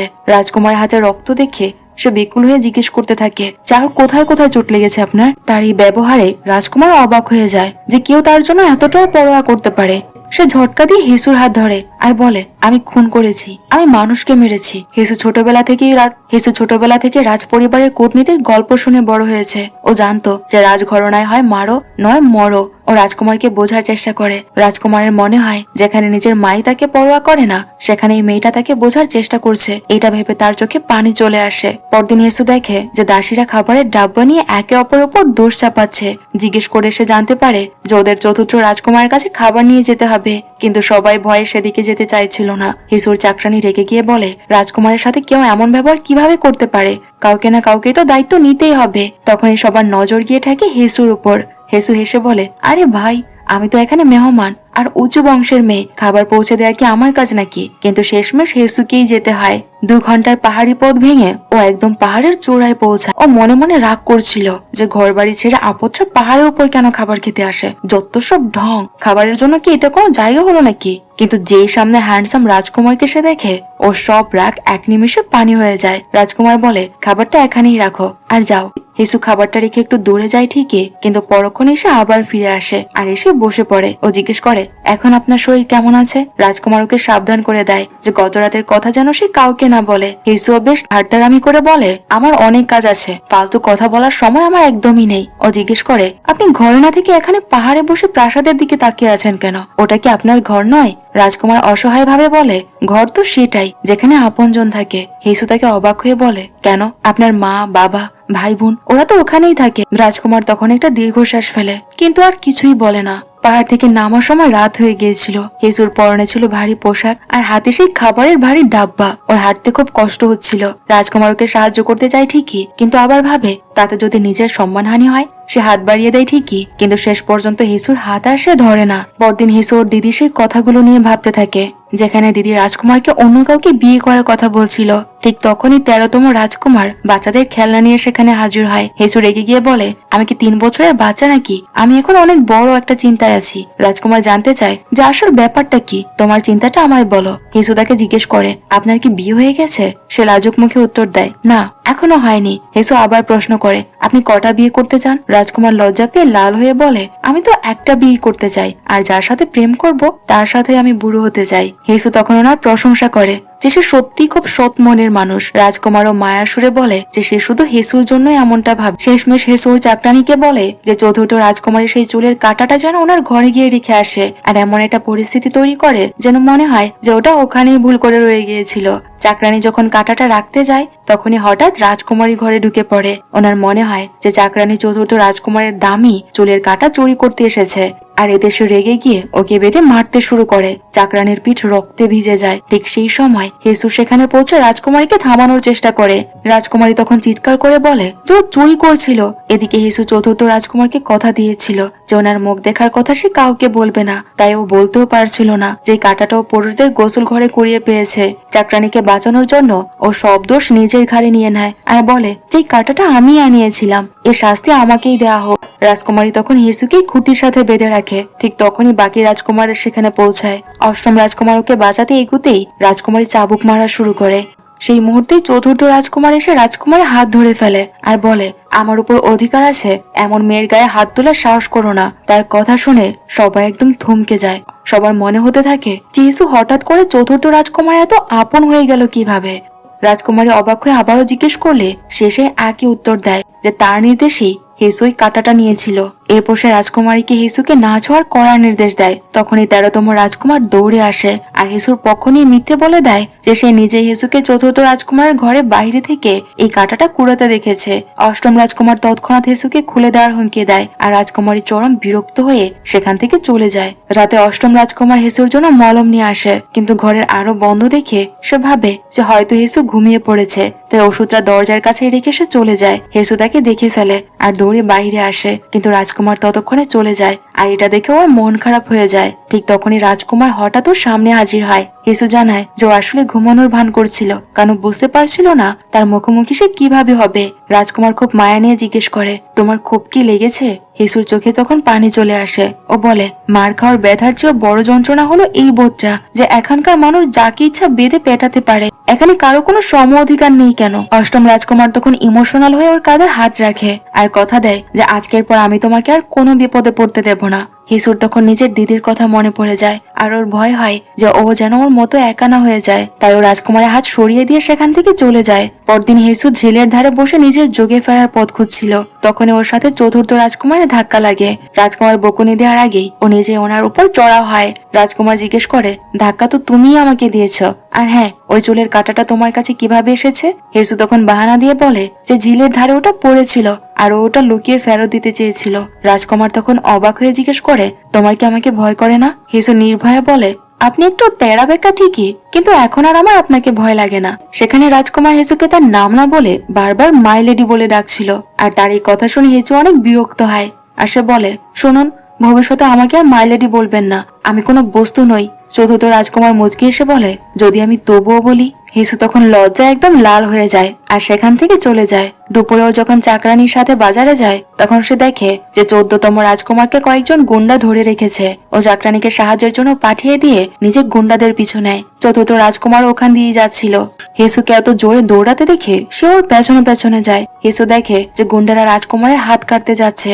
ও খুব ভয় পেল, সাহস সঞ্চয় করে একটা লাঠি তুলে নেয় আর চিৎকার করতে করতে ওদের উপর ঝাঁপিয়ে পড়ে। প্রথমে তো গুন্ডারা ভয় পেয়েছিল যে এই বুঝি বিশাল কোনো ফৌজও এসেছে, কিন্তু যখন দেখে যে এটা স্রেফ একটা মেয়ে তখন ওরা 2 মিনিটে ওকে কুপকাত করে দেয়। ওদের যখন ধোলাই চলছিল তখনই 8ম রাজকুমার ঘোড়ায় চড়ে একদম ফিল্মি স্টাইলে হাজির হয়। সে এসেই গুন্ডাদের ধুলো খাইয়ে দেয়, কিন্তু তখনই গুন্ডাদের আরো 10-12 জন সঙ্গী এসে রাজকুমারদের ঘিরে ধরে। ঠিক সেই মুহূর্তে 4র্থ রাজকুমারও সেখানে পৌঁছে যায়, যাকে দেখে গুন্ডারা ভয় লেজ গুটিয়ে পালায়। 14তম রাজকুমার হিসুকে ধন্যবাদ জানিয়ে বলে যে আজ ওর জন্য তার হাতটা বেঁচে গেছে। সে আরো বলে, আজ থেকে তোমার প্রাণ মানেই আমার প্রাণ, তুমি কখনো বিপদে পড়লে আমি নিজের জীবন বাঁচিয়ে রেখে তোমাকে বাঁচাবো। হিসু অনেক ইমোশন হয়ে রাজকুমারকে জড়িয়ে ধরে। ওখানে দাঁড়িয়ে থাকা বাকি 3 রাজকুমার তো এই দৃশ্য দেখে একদম তাজ্জব হয়ে যায়। হিসু নিজের ভুল বুঝতে পেরে সাফাই দেয় যে ও সির্ফ ছোট ভাই ভেবেই তাকে জড়িয়ে ধরেছে, আর কিছুই নয়। বাড়ি ফেরার পথে 8ম রাজকুমার প্রচন্ড রেগেছিল আর সে হিসুর সাথে কোনো কথা বলছিল না। হিসু বাহানা দিয়ে বলে যে ওর পায়ে খুব ব্যথা করছে। রাজকুমার সাথে সাথে ঘুরে দাঁড়ায় আর ওর কাঁধ ধরে বলে, আমার মনে হয়েছিল আজ হয়তো আমি তোমাকে হারিয়ে ফেলবো। সে খুব ভয় পেয়ে গিয়েছিল।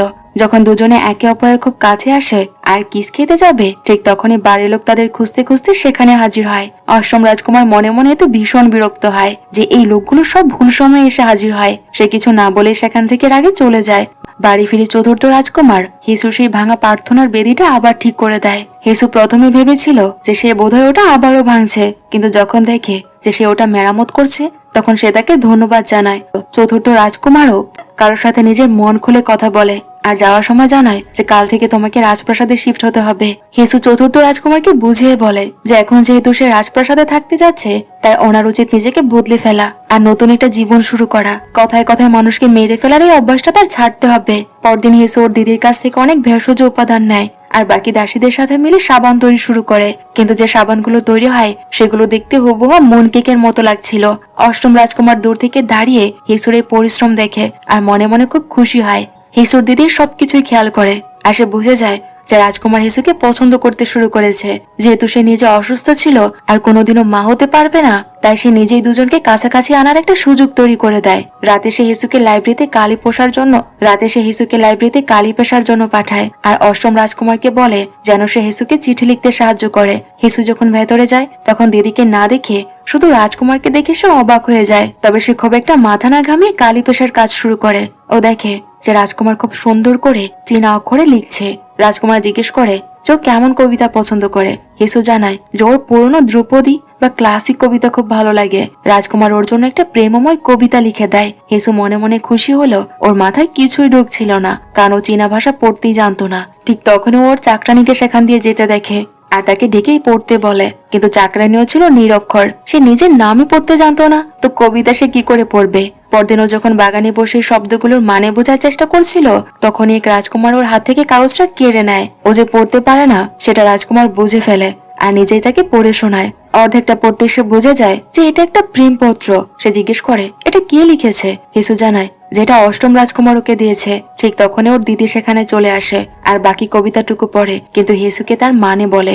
রাতে হিসুর চোখে ঘুম আসছিল না, ও শুধু ওই কবিতাটার দিকে তাকিয়ে ভাবছিল যে রাজকুমারের হাতের লেখা ওনার মতোই। কিন্তু যে ওর মনে পড়ে যে রাজকুমার ওর দিদির স্বামী, ও তখনই নিজেকে বকা দেয় আর সে শুয়ে পড়ে। পরদিন ও ওর দিদি আর অষ্টম রাজকুমারের সাথে মহারানীর দেখা করতে প্রাসাদে যায়। প্রাসাদে সবকিছু ওর কাছে খুব অদ্ভুত আর নতুন মনে হচ্ছিল। আর ওই বিস্ময় দেখে রাজকুমার মিটি মিটি হাসতে থাকে। হেসু ওর হবু শাশুড়িকে সাবান উপহার দেয়। মহারানী খুব খুশি হয় এতে, কারণ প্রাসাদে সবকিছু থাকা সত্ত্বেও সে এমন জিনিস আগে কখনো দেখেনি। ঠিক তখনই মহারাজ সেখানে হাজির হয়। হেসু ওনাকে দেখে একদম রোমাঞ্চিত হয়ে যায়, কারণ ও ইতিহাসের বইতে কোরিয়ান সাম্রাজ্যের প্রথম রাজার কথা পড়েছিল। ও এক দৃষ্টিতে ওনার দিকে তাকিয়ে থাকে। মহারাজ তখন জিজ্ঞেস করে, তুমিও কি সেই মেয়ে যে দশম রাজকুমারকে ধোলাই দিয়েছিলে? এই কথা শুনে হেসুর হাত পা ভয়ে ঠান্ডা হয়ে যায় আর ও ক্ষমা চাওয়ার জন্য হাঁটু গেড়ে বসে পড়ে। মহারাজ শুধু ওকে মাফি করে না, বরং পুরস্কার হিসেবে ওকে রেশমি কাপড় উপহার দেয়। হেসু পুরো প্রাসাদে ঘুরে বেড়ায়, কিন্তু কোথাও টয়লেটের দেখা পাচ্ছিল না সে। যখন আর কোনো উপায় খুঁজে পায় না, তখন ভাবতে থাকে যে পাশের ওই গাছটার আড়ালে সে কাজ সেরে ফেলবে। ও যেই না এগোতে যাবে, তখন এই চতুর্থ রাজকুমার ওর কাঁধ খপ করে ধরে ফেলে। এতে হেসু তো একদম থতমত খেয়ে যায়। ভয় ওর মুখ দিয়ে কথাই বের হচ্ছিল না। রাজকুমার ওকে একপাশে সরিয়ে দিলেই তবেই যেন ওর প্রাণ বাজে। ও জিজ্ঞেস করে, আপনি এখানে কি করছেন? রাজকুমার তখন অহংকারের সাথে জবাব দেয়, আমি রাজকুমার আর এই প্রাসাদ আমার নিজের ঘর, তো এখানে আমি থাকবো না তো কোথায় থাকবো? হেসু তখন খুব সরল ভাবে জিজ্ঞেস করে বলে, ও তাহলে এত বড় বাড়িতে কি আপনি আপনার মা বাবার সাথে দেখা করেন? রাজকুমার তার কথার কোনো উত্তর দেয় না, কারণ সামনে দিয়েই মহারানী আসছিল। হেসু ভয়ে দেয়ালের পেছনে লুকিয়ে পড়ে। মহারানী চলে যাওয়ার পর রাজকুমার যখন পেছনে ফিরে দেখে হেসু সেখানে নেই। বেচারি অনেকক্ষণ ধরে নিজেকে সামলে রাখছিল, তাই সুযোগ পাওয়া মাত্রই এক কোণে গিয়ে স্বস্তির নিঃশ্বাস ফেলে। এরপর হেসু অষ্টম রাজকুমারের সাথে প্রাসাদে পায়চারি করছিল। হঠাৎ ওর চোখে পড়ে সেই আঙ্কেলকে, যে পুরনো পৃথিবীতে ওর পাশের কোম্পানিতে কাজ করত। হেসু দৌড়ে গিয়ে জিজ্ঞেস করে, আপনি কি আমাকে চিনতে পারছেন? কিন্তু আঙ্কেল পরিষ্কার তাকে মানা করে দেয়। কিন্তু হেসু নাছোড় বান্দা, ও ওনাকে একপাশে টেনে নিয়ে গিয়ে পুরনো দিনের কথা মনে করানোর চেষ্টা করতে লাগে। আঙ্কেল ওকে নিচু স্বরে বুঝিয়ে বলে যে তুমি নিজের জিভে লাগাম লাগাও, এখানে টিকে থাকতে হলে ফালতু কথা বন্ধ করতে হবে। এই ইশারা দিয়ে সে সেখান থেকে চলে যায়। বাগানে তখন তুষারপাত হচ্ছিল। হেসু অষ্টম রাজকুমারের পায়ের ছাপের উপর পা রেখে হেঁটে যায়। রাজকুমার মজা করে একটু লম্বা লম্বা পা ফেলতেই হেচু হোঁচট খায় ও পড়ে যেতে রাজকুমার ওকে আগলে নেয়। হেসু রাজকুমারের জন্য বিশেষভাবে একটা সাবান বানিয়েছিল। রাজকুমার ওকে একটা কবিতাও শোনায়, কিন্তু হেসুর মাথায় কবিতা টবিতা কিচ্ছুই ঢুকছিল না। ও শুধু বলে, হ্যাঁ দৃশ্যটা কিন্তু দারুণ। রাজকুমার তখন তাকেও একটা কবিতা লিখতে বলে। হেচু 4 দিন ধরে অনেক বুদ্ধি খরচ করে, কিন্তু তার মাথায় কিছুই আসে না। শেষমেশে একটা বুদ্ধি বের করে, কবিতার বদলেও একটা ছবি এঁকে দেয়। পরদিন রাজকুমাররা যখন সেই কাগজটা দেখে, সবাই তো একেবারে তাজ্জব হয়ে যায়। ওটা কোনো কবিতাও ছিল না, আবার ঠিক পেইন্টিংও ছিল না, ওটা ছিল একটা ইমোজি। চতুর্থ রাজকুমার 13তম ভাইয়ের মুখটা তেরা বাঁকা করে ভ্যাঁকজাতে শুরু করে। তখন সবাই বুঝতে পারে যে হেচু আসলে রাজকুমার একটা হাসি মুখের ছবি এঁকেছে। সবাই মিলে তখন অট্ট হাসিতে ফেটে পড়ে। ঠিক তখনই খবর আসে যে হেচুর দিদি অর্থাৎ রাজকুমারের স্ত্রীর শরীর খুব খারাপ। দিদি জানতো যে সে আর বাঁচবে না। সে হিসুকে ডেকে বলে তাকে যেন শেষবারের মতো খুব সুন্দর করে সাজিয়ে দেওয়া হয়, যাতে রাজকুমারের সামনে তাকে দেখতে ভালো লাগে। দিদি হেচুকে বুঝিয়ে বলে যে নিজের খেয়াল রেখো, তোমার এই জেদ আর রাগ কোনোদিন তোমাকে বড় বিপদে ফেলে দেবে, তাই তোমার এই জেদ আর রাগ কমাতে হবে। সে অষ্টম রাজকুমারের কোলে শেষ নিঃশ্বাস ত্যাগ করে। এতে হেচু একদম একা হয়ে যায়। ও কিছুতেই বুঝতে পারছিল না যে অদ্ভুত দুনিয়ায় এখন কি করবে, আর তার নিজের সময় ফিরবেই বা কিভাবে। ঠিক তখনই জানালায় খটখট শব্দ শুনতে পায় সে। 13তম রাজকুমার পুতুল নাচ দেখিয়ে হেচুকে হাসানোর চেষ্টা করছিল। ওনার কাণ্ড কারখানা দেখাতে গিয়ে সে নিজে নিজে উল্টে পড়ে যায়, যা দেখে হেচু হো হো করে হেসে ফেলে। হেচু ওনাকে বুড়ো আঙুল দেখে থামস আপ ইশারা করে যে ওনার কাজ দারুণ হয়েছে, কিন্তু রাজকুমার এতে ভয় পেয়ে যায়। সে সাথে সাথে তাকে মাঝখানের আঙুল দেখায়। এটি দেখে হেচু তো অবাক হয়ে যায়। তখন রাজকুমার বুঝিয়ে বলে যে এখানে 1 নম্বর বা বুড়ো আঙুল শুধু মহারাজের জন্য তোলা হয়, আমি তো 2 নম্বর হিসেবেই ঠিক আছি। তখনই হেজু আবারও একটা দুঃসংবাদ পায়। ওর আত্মীয় স্বজনরা ওকে একরকম বিক্রি করে দিয়েছে, আর এক অচেনা লোকের সাথে ওর বিয়ে ঠিক করে ফেলেছে। হেজুর বাবা মা কেউ ছিল না, তাই ওর চাচারা গদি আর ক্ষমতার লোভে ওকে জোর করে পাঠিয়ে দিতে চাইছিল। রাজকুমাররা যখন এটা জানতে পারে সবাই খুব দুশ্চিন্তায় পড়ে যায়। হেজু কোনোভাবেই অচেনা লোকটাকে বিয়ে করতে রাজি হয় না। ও প্রাসাদ থেকে পালানোর সিদ্ধান্ত নেয়, আর 13তম রাজকুমার জানালা দিয়ে ওকে পালাতে সাহায্য করতে পৌঁছে যায়। প্রাসাদ থেকে পালানোর এই প্ল্যান ছিল একদম সিনেমার মতো। বাকি রাজকুমাররা বাড়ির পাহারাদারদের নজর অন্যদিকে ঘুরিয়ে রাখে, আর 13তম রাজকুমার চুপিসারে হিজুকে বাহিরে বের করে আনে। বাহিরে অষ্টম রাজকুমার আগে থেকেই তার জন্য অপেক্ষা করছিল। সে হিজুকে গরম কাপড় পরিয়ে দেয়, আর ধরা পড়ার ভয়ে দুজনে আলাদা আলাদা পথে যাওয়ার সিদ্ধান্ত নেয়। রাজকুমারী যখন জানতে পারে যে অষ্টম রাজকুমার হিজুকে নিয়ে পালাচ্ছে, সে রাগে একদম অগ্নিশর্মা হয়ে পড়ে, আর সৈন্যদের নিয়ে 10 মাইল পর্যন্ত ওদের পিছু ধাওয়া করে। কিন্তু ধাওয়া করে যখন সে ঘোড়াসওয়ারকে ধরে আর তার মুখোশ খোলে, দেখে যে সেটা আসলে 13তম রাজকুমার। আসল খেলটা ছিল অন্য জায়গায়। ওরা চাল চেলেছিল। 13তম রাজকুমার সবাইকে ভুল পথে নিয়ে যাচ্ছিল, যাতে চতুর্থ রাজকুমার হেসুকে অন্য রাস্তা দিয়ে নিরাপদে নিয়ে যেতে পারে।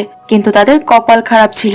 পথে ওদের সামনে রাজকীয় সৈন্যরা এসে হাজির হয়। ওদিকে অষ্টম রাজকুমার আর রাজকুমারীও ঠিক সেখানেই পৌঁছে যায়। সবাই অবাক হয়ে ভাবছিল যে আলাদা আলাদা পথে যাওয়ার পরও সবাই এক জায়গায় মিলিত হলো কিভাবে। তখনই আসল সত্যিটা ফাঁস হয়। ওই সৈন্যরা আর কেউ নয়, স্বয়ং মহারাজের খাস সৈন্য, যারা হিসুকে নিতে এসেছে। রাজকুমাররা যখন জানতে পারে যে মহারাজ নিজে হিসুকে বিয়ে করতে চায়, তখন তাদের পায়ের তলা থেকে মাটি সরে যায়। মহারাজের বয়স তখন 70 পেরিয়ে গেছে, আর ওনার আগে থেকে 26 জন রানী ছিল। তখন চতুর্থ রাজকুমার তো নিজের তরোয়ালে হাত দিয়ে রুখে দাঁড়ায়। সে কোনোভাবে হিচুকে নিয়ে যেতে দেবে না, কিন্তু রাজকুমারী মনে করিয়ে দেয় যে মহারাজের অবাধ্য হলে সব রাজকুমারকে মৃত্যুদণ্ড দেয়া হবে। হিচু চায় না যে ওর জন্য কারোর প্রাণ যাক, তাই ওর ইচ্ছে না থাকা সত্ত্বেও সে পালকিতে বসার সিদ্ধান্ত নেয়। বেচারিকে এই ছোট্ট পালকিতে খুব বিষণ্ণ লাগছিল। প্রাসাদে পৌঁছে হিচু সেই আঙ্কেলের কাছে কাকুতি মিনতি করে যে ওই বিয়েটা করতে চায় না। আঙ্কেল অসহায় ভাবে তাকে জানায় যে এখন আর কিছুই করার নেই, কপালে যা লেখা আছে তাই হবে। এরপর কয়েকজন দাসী হেচুকে স্নান করানোর জন্য নিয়ে যায়। আঙ্কেলও অবাক হচ্ছিল যে 70 বছরের এক বৃদ্ধ মহারাজের 20 বছরের একটা মেয়ের উপর কেন এত আগ্রহ। দাসীরা হেচুকে পোশাক খুলতে বলে, যাতে তারা পরীক্ষা করতে পারে ও শরীরে কোনো দাগ বা ক্ষতের চিহ্ন আছে কিনা। নিয়ম ছিল যে মহারাজের রানী হতে গেলে মেয়ের শরীরে কোনো খুঁত বা দাগ থাকা চলবে না। হেচু যখন জানতে পারে যে আজ রাতেই বাসর রাত, তখনও পাগলের মতো তাদের বাধা দিতে শুরু করে। ও ভাবে যে পুরুষদের গোসল ঘরের মতো এখানেও হয়তো কোনো গোপন সুড়ঙ্গ বা রাস্তা আছে। ও হন্যে হয়ে দেয়ালে রাস্তা খুঁজতে থাকে, কিন্তু সে কিছুই পায় না। দাসীরা ওকে ধরে ফেলে। ওদিকে মহারাজ যখন জানতে পারে যে যার সাথে ওনার বিয়ে হচ্ছে সে অষ্টম রাজকুমারের শালিকা, এতে সে কিছুটা অবাক হয়, কিন্তু নিজের ক্ষমতার গদি শক্ত করার জন্য ওনাকে বিয়েটা করতেই হতো। মহারাজ যেই তৈরি হয়ে ঘরের দিকে এগোতে থাকে, সে দেখে যে অষ্টম রাজকুমার দরজায় হাঁটু গেড়ে বসে কাঁদছে। সে মহারাজের কাছে ভিক্ষা চায় যেন হেজুকে ছেড়ে দেওয়া হয়। ঠিক তখনই চতুর্থ রাজকুমারও সেখানে পৌঁছে যায়, আর মহারাজের কাছে হাত জোড় করে একই মিনতি করে। তাদের এভাবে দেখে মহারাজ একদম অবাক হয়ে যায়, আর ভাবতে থাকে যে হেজুর মধ্যে এমন কি আছে যার জন্য অষ্টম আর চতুর্থ উভয় রাজকুমারী নিজেদের জীবনের ঝুঁকি নিতে রাজি, আর ওর জন্য সুপারিশ করতে এসেছে। চতুর্থ রাজকুমার মহারাজাকে অনেক বোঝানোর চেষ্টা করে, কিন্তু মহারাজ তার সিদ্ধান্তে অনড় ছিল। সে দুজনকে খুব বকাঝকা করে আর নিজেদের জেদ ত্যাগ করতে বলে। হেসু ঘরের ভেতর থেকে সব কথা শুনছিল। ও বুঝতে পারে যে এবার নিজেকে বাঁচানোর দায়িত্ব নিজেরই নিতে হবে। ও ঘরে থাকা একটা ফুলদানি ভাঙে আর তার টুকরো দিয়ে নিজের হাতে শিরা কেটে ফেলে। ও জানতো যে শরীরে ক্ষতের দাগ থাকলে মহারাজের নিয়ম অনুযায়ী ওকে বিয়ে করবে না। মহারাজের সামনে যখন ও রক্তাক্ত অবস্থায় আসে, সে ওর এই সাহস দেখে একদম তাজ্জব হয়ে যায় আর অট্ট হাসিতে ফেটে পড়ে। শেষ পর্যন্ত সে বিয়ের সিদ্ধান্ত বাতিল করে। অষ্টম রাজকুমার তৎক্ষণাৎ হিসুকে কোলে তুলে বাইরে নিয়ে যায়। ও তখন জ্ঞান হারিয়েছিল আর স্বপ্ন দেখছিল যে মহারাজের পর কোয়াংজং রাজা হবে আর নিজের সব ভাইকে হত্যা করবে। জ্ঞান ফেরার পর ওর চাকরানিকে জিজ্ঞেস করে যে এই ঝুঁকি নেওয়াটা কি ঠিক হবে। হেসু বলে নিজের স্বাধীনতা বাঁচানোর জন্য এটা জরুরি ছিল। অষ্টম রাজকুমার সারা রাত ঘরের বাইরে দাঁড়িয়ে থাকে। সে হিসুকে জানায় যে মহারাজ বিয়ে বাতিল করেছে, কিন্তু তার খুব খারাপ লাগছিল যে সে হেজুকে বাঁচানোর জন্য কিছুই করতে পারেনি। হেজু তাকে দেখে ইমোশনাল হয়ে পড়ে। ওর মনে হয়েছিল যে হয়তো তার সাথে আর কোনোদিনই দেখা হবে না। রাজকুমার তাকে জড়িয়ে ধরে কথা দেয় যে এখন থেকে সে ওর রক্ষা করবে। মহারাজ এই ঘটনায় বেশ রেগে যায় যে হেজু বিয়ে প্রত্যাখ্যান করেছে। সে ওকে শাস্তি হিসেবে সীমান্তে দাসী বানিয়ে পাঠানোর কথা ভাবতে থাকে। ঠিক তখনই জুই জিমং আঙ্কেল মাঝখানে এসে পরিস্থিতি সামাল দেয় আর ওকে রাজপ্রাসাদের বিউটি পার্লারে কাজ দেওয়ার প্রস্তাব দেয়। মহারাজ তার কথায় রাজি হয়। হেসু যখন অষ্টম রাজকুমারের সাথে বাগানে ছিল তখনই চৈজময় খবরটা শোনায়। হেচু জানতো না যে রাজপ্রাসাদের ভেতরে এটি ওর জন্য এক নতুন বিপদের শুরু। ও যখন প্রসাধন বিভাগে পৌঁছায় ও দেখে যে ওর বস হলো সেই পুরনো কড়া মেজাজের দাসী থাং। সে হেসুর পরীক্ষা নেয়। হেসুর মেকআপ আর ওষুধপত্রের উপর অগাধ জ্ঞান ছিল, কারণ ওর কাছে আধুনিক ডিগ্রি ছিল, কিন্তু ও তখনকার ভাষা পড়তে বা লিখতে পারতো না। তার বস ওকে অশিক্ষিত বলে উপহাস করতে থাকে। চতুর্থ রাজকুমার সেখানে আসে আর হেসুর জখম হওয়া হাতটা ধরে ধমকাতে থাকে যেন ভবিষ্যতে এমন প্রাণঘাতী বোকামি আর না করে। হেসু বুঝতে পারছিল না যে সে কি সত্যি ওর চিন্তা করছে নাকি ওকে খেপাচ্ছে। কাজের প্রথম দিন হেসুকে অষ্টম রাজকুমারের মায়ের জন্য বালিশ নিয়ে যেতে বলা হয়। ও মহারানীর ফ্যাকাশে মেকআপ ঠিক করে দিতে চেয়েছিল, কিন্তু ওর বস ওকে কড়াভাবে বকে সেখান থেকে বের করে দেয়। বাহিরে পাশের ঘর থেকে হিসু কারো কোকড়ানোর শব্দ শুনতে পায়। ভেতরে গিয়ে সে দেখে যুবরাজের অ্যালার্জি হয়েছে আর সে বরফ পানি দিয়ে স্নান করছে। হেসু তাকে বাধা দিতে গেলে যুবরাজ এতে প্রচন্ড রেগে যায়, কিন্তু হেসু যখন তার রোগের লক্ষণগুলো একদম নির্ভুল ভাবে বলে দেয় তখন সে একদম শান্ত হয়ে যায়। হেসু গরম পানি আর পুদিনা পাতা দিয়ে তার চিকিৎসা করে যাতে সে বেশ আরাম বোধ করে। কিন্তু ঠিক তখনই ওর বস থাং এসে ওকে একটা সজোরে থাপ্পড় দেয় আর শাস্তি হিসেবে 4 ঘন্টা হাঁটু গেড়ে বসে থাকতে বলে। ওকে কড়া হুঁশিয়ারি দেয়া হয় যেন ও যুবরাজের ধারে কাছেও না যায়। পরে হেসু যখন বাগানের গাছে পানি দেয় তখন রাগের মাথায় আর তাড়াহুড়ো করতে গিয়ে কলসির সব পানি ঘুমিয়ে থাকা চতুর্থ রাজকুমারের গায়ে গিয়ে পড়ে। রাজকুমার একদম ভিজে যায়। হেচু পালানোর চেষ্টা করতেই সে তাকে পাকড়াও করে। হেচু নিজের কষ্টের কথা খুলে বলে তাকে যে কিভাবে ওকে কাজে স্বাধীনতা দেওয়া হচ্ছে না আর ওর বস ওকে যুবরাজের সাহায্য করতেও বাধা দিচ্ছে। চতুর্থ রাজকুমার ওকে বুঝিয়ে বলে যে ও যেন নিজেকে খুব বেশি চালাক না ভাবে। আসলে ওর বস ওকে যুবরাজের থেকে দূরে সরিয়ে রেখে ওর প্রাণী বাঁচাচ্ছে। সে তাকে সতর্ক করে যে হেচুর চিকিৎসায় যদি যুবরাজের রোগ বেড়ে যেত তবে ওর মৃত্যু নিশ্চিত ছিল। সে পরামর্শ দেয় যে ও যেন নিজের কাজ সততার সাথে করে আর পালানোর স্বপ্ন দেখা ছেড়ে দেয়। এখন হেচুর কাজ হলো দিনে 18 ঘন্টা শুধু মেকআপের সরঞ্জাম তৈরি করা। ও এতটাই ক্লান্ত হয়ে পড়তো যে ঘরে পৌঁছানোর মাত্রই পোশাক না বদলেই সে ঘুমিয়ে পড়তো। একদিন ওর বস যখন বাকি মেয়েদের সাথে রাজকুমারদের চা খাওয়াতে নিয়ে যায় তখন অষ্টম রাজকুমার লুকিয়ে হেসুকে এক কোণে টেনে নেয়। রাজকুমার ওকে ওরা নিজের নাম হুক লেখা শেখায়, যার অর্থ উদীয়মান সূর্য। এরপর সে হেচুর জখম হওয়া কবজিতে একটি লাল সুতার ব্রেসলেট পরিয়ে দেয় আর বলে যে এটি ওকে সব অশুভ শক্তি থেকে রক্ষা করবে আর তাদের ভালোবাসাকে অটুট রাখবে। সে কথা দেয় যে সে ওকে এখান থেকে মুক্ত করবে আর তারপর সে তাকে একটি মিষ্টি কিস করে। হেসু এখন এই জায়গাটা পছন্দ করতে শুরু করেছিল আর ওর মন আর আগের যুগে ফিরে যেতে চাইছিল না। পরদিন ছিল 10ম রাজকুমারের জন্মদিন। হেজু ছুটি নিয়ে বেশ ভালো করে সেজেগুজে পার্টিতে পৌঁছায়। ও রাজকুমারের জন্য গোলাপ ফুল আর একটা কেক তৈরি করে। ও রাজকুমারকে একটা বার্থডে ক্যাপ পরিয়ে দেয় আর মজার ঢঙে গান গাইতে শুরু করে। ওর মনে হয়েছিল ওরা দুজনেই শুধু সেখানে আছে, কিন্তু ঠিক তখনই বাকি রাজকুমাররা সেখানে হাজির হয়। হেজু এতে লজ্জায় একদম লাল হয়ে যায়। রাজকুমাররা জেদ ধরে যে ওকে আরো একটা গান শোনাতে হবে, তাই ও সেই সময়ের খুব জনপ্রিয় একটা গান শুনিয়ে দেয় তাদের। ওর কণ্ঠস্বর শুনে সবাই একদম মন্ত্রমুগ্ধ হয়ে যায়। রাজকুমার এসব দেখে হিংসে জ্বলতে থাকে, কারণ প্রাসাদের সব মনোযোগ হেচু নিজেই কেড়ে নিচ্ছিল। সে হেচুকে পার্টি থেকে বের করে দেওয়ার চেষ্টা করে, কিন্তু যুবরাজ তাকে থামিয়ে দেয় আর বলে যে হেচু এখানকার অতিথি। পার্টিতে সবাই একে একে খুব দামি আর সুন্দর সব উপহার দিচ্ছিল। কেউ পাথরের তৈরি সিংহ তো কেউ গুলতি, কিন্তু যখন বড় ভাই পড়াশোনার বই উপহার দেয় তখন রাজকুমারের মুখ একদম ভার হয়ে যায়। হেচু জানতে পারে যে চতুর্থ রাজকুমার কোনোদিন কাউকে কোনো উপহার দেয়নি। হেচুর উস্কানিতে চতুর্থ রাজকুমার 10ম রাজকুমারকে বলে যে সে যা চায় তাই তাকে দেয়া হবে। 10ম রাজকুমার তখন একটা অদ্ভুত জিনিস চায়। সে সবাইকে অবাক করে দিয়ে বলে যে সে চতুর্থ রাজকুমারের মুখটা মুখোশ ছাড়া দেখতে চায়। চতুর্থ রাজকুমার যেই মুখোশ খোলে চারদিকে তখন এক নিস্তব্ধতা নেমে আসে। অনেকের মুখে ভয় আর ঘৃণা পরিষ্কার ফুটে উঠছিল। রাজকুমারের মনে হয় যে ওনাকে নিয়ে বিদ্রুপ করা হয়েছে আর এতে সে প্রচন্ড রেগে সেখান থেকে দৌড়ে বেরিয়ে যায়। হেচু তার পিছু পিছু যায় আর ক্ষমা চাইতে থাকে যে উপহারের ব্যাপারে ওর কোনো আন্দাজ ছিল না। রাজকুমার রাগে ওর হাত মুচড়ে ধরে আর চিৎকার করে বলে, উপহাস করা কি যথেষ্ট ছিল না? আমি তোমাকে ঘৃণা করি। আজকের পর আমার সামনে আর তুমি কোনোদিনও আসবে না, নয়তো আমি যে কি করে বসবো তা আমি নিজেও জানি না। এই ঘটনার হেচুর খুব খারাপ লাগছিল। ও রাজকুমারকে মানানোর জন্য তার সবচেয়ে পছন্দের লং নাও চা বানিয়ে আনে, কিন্তু রাজকুমার ওকে ধিক্কার দিয়ে সরিয়ে দেয়। 14তম রাজকুমার হেজুকে বলে যে তার বড় ভাই এই চা পছন্দ করে। সে আরো বলে যে ভাই অন্যদের মাফ করে দিয়েছে কিন্তু তোমাকে করেনি, তার মানে সে তোমাকে পছন্দ করে। হেজু কথা শুনে লজ্জায় ওখান থেকে পালাতেই যায়, কিন্তু রাজকুমার তাকে ধরে ফেলে। তাদের এই সব কথা আর ঘটনা হেচুর বস আর হিংসুটে দাসীরা দেখে ফেলে। হেচু যখন ওখান দিয়ে যাচ্ছিল তখন ওই মেয়েরা ল্যাং মেরে তাকে মাটিতে ফেলে দেয়। ঠিক তখনই সেখানে বস থাং এসে হাজির হয়। হেচু বুঝতে পারছিল না যে কোনো দোষ না থাকা সত্ত্বেও কেন তাকে শাস্তি পেতে হচ্ছে। বস তাকে পরিষ্কার জানিয়ে দেয় যে রাজকুমারদের খুব কাছাকাছি থাকা দাসীদের কপালে এমন কিছুই জোটে। সে হেজুকে নিজের সীমার মধ্যে থাকতে বলে আর রাজকুমারদের থেকে দূরে থাকার কড়া হুঁশিয়ারি দেয়। হেজু সারাদিন হাঁটু গেড়ে বসে থেকে ক্লান্তিতে ভেঙে পড়ে। তখনই টেবিলের উপর একটা চিঠি দেখতে পায়। ও এতে নিজে অবাক হয়ে যায় যে ও কত দ্রুত অক্ষর চিনে ফেলেছে। চিঠিটা ছিল অষ্টম রাজকুমারের, যে ওকে শাহী স্নান ঘরে দেখা করতে ডেকেছে।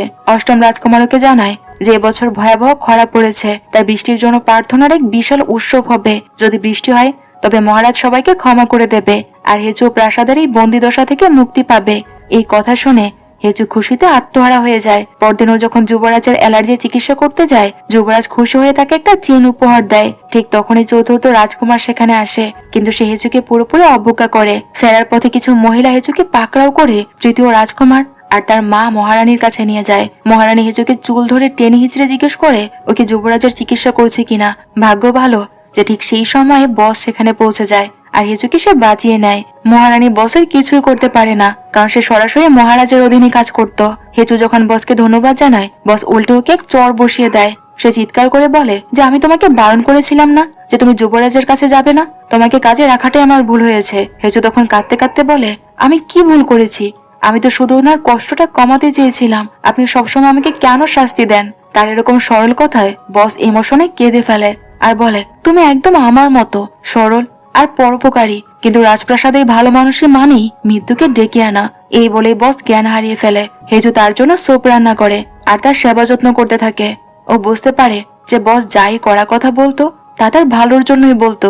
অবশেষে বৃষ্টির প্রার্থনার দিন আসে। মহারাজ লটারি করে চিরকুট তোলে আর তাদের চতুর্থ রাজকুমারের নাম আসে। কিন্তু চতুর্থ রাজকুমার যখন মুখোশ পরে সাধারণ মানুষের সামনে পৌঁছায়, সবাই তাকে নিয়ে উপহাস করতে থাকে। লোকজন ওনাকে কুৎসিত বলে গালি দেয় আর ওনার উপর পাথর ও কাদা ছুঁড়ে মারে। রাজকুমার এতে মানসিকভাবে ভেঙে পড়ে আর রাজকুমার সেখান থেকে চলে যায়। হেচু তাকে ঝিলের ধারে একটা নৌকায় খুঁজে পায়। হেচু মনে করতে থাকে যে রাজকুমার হয়তো প্রাণ দিয়ে দেবে, কিন্তু হেচু নৌকায় উঠতে গিয়ে পিছলে যাওয়া মাত্রই রাজকুমার তাকে ধরে ফেলে। তখন হেচুর মাথায় একটা দারুণ বুদ্ধি আসে। সে আধুনিক মেকআপ কৌশল ব্যবহার করে চতুর্থ রাজকুমারের মেকআপ করে আর তার মুখের ক্ষতটা পুরোপুরি লুকিয়ে ফেলে।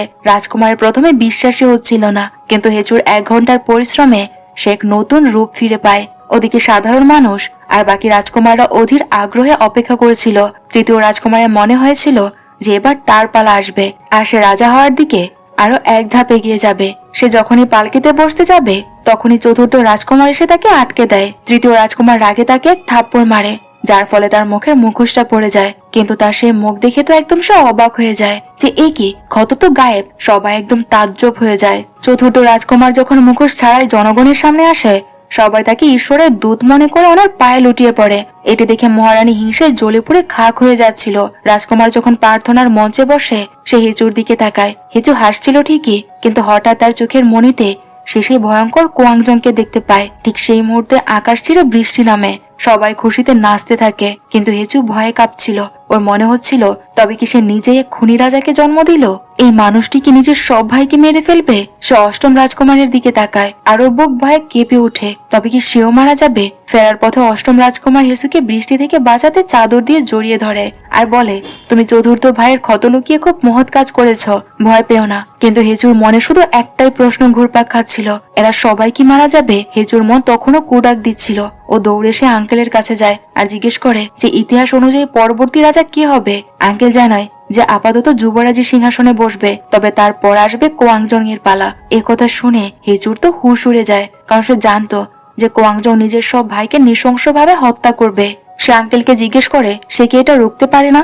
আঙ্কেল সাফ না করে দিয়ে বলে তুমি চাইলেও ইতিহাস বদলাতে পারবে না। চতুর্থ রাজকুমারের মেকআপ করে তুমি ইতিমধ্যে ইতিহাসের সাথে কারসাজি করে ফেলেছ। এখন আর এতে নাক গলাতে যেও না, নয়তো তোমার নিজের প্রাণ সংশয় হতে পারে। ঠিক তখনই বারান্দার মাঝখানে চতুর্থ রাজকুমার হঠাৎ হেচুকে নিজের দুহাতের বাহুবন্দি করে নেয়। হেচু এতটাই ভয় পেয়ে গিয়েছিল যে ও এক ঝটকায় নিজেকে সরিয়ে নেয়, কারণ ওর চোখে সেই রাজকুমার এখন এক রক্ত পিপাসু দানব মনে হচ্ছিল। ও নিজের ভুলের গুরুত্ব বুঝতে পারে আর ক্ষমা চেয়ে বলে যে হঠাৎ ওভাবে জড়িয়ে ধরায় ও ঘাবড়ে গিয়েছিল। চতুর্থ রাজকুমার ওকে ধন্যবাদ জানায় আর বলে যে এখন মহারাজ আর সাধারণ মানুষ তাকে আর দানব ভাবছে না, বরং সবাই তাকে সম্মান দিচ্ছে। সে এখন নিজেকে ভালোবাসতে শুরু করেছে। হিজু খুব করুণ সুরে তাকে বলে, আপনি কখনো কারো ক্ষতি করবেন না। ও মনে মনে ঠিক করে নিয়েছিল যে ইতিহাস বদলে দেবেই, যাতে কোনো রাজকুমারের প্রাণ না যায়। পরদিন মহারাজ চতুর্থ রাজকুমারকে পুরস্কার হিসেবে কিছু চাইতে বলে। রাজকুমার ধন দৌলত ত্যাগ করে উপহার হিসেবে হেজুকে চেয়ে নেয়। মহারাজ রাজি হয়ে গেলে আর হেজুকে চতুর্থ রাজকুমারের সভায় নিযুক্ত করে। অন্যদিকে অষ্টম রাজকুমার অসহায়ভাবে এই দৃশ্য চেয়ে চেয়ে দেখছিল। ঠিক তখনই মহারাজ আরেকটা বোমা ফাটায়। সে ঘোষণা করে যে আগামীকাল দশম রাজকুমারের সাথে সেনাপতির মেয়ের বিয়ে হবে। দশম রাজকুমার তো এটি শুনে একদম পাথর হয়ে যায়। সে মনে মনে হেজুকে পছন্দ করত, তাই সে সাফ জানিয়ে দেয় যে দরকার হলে সে প্রাণ দেবে, কিন্তু এই বিয়ে সে করবে না।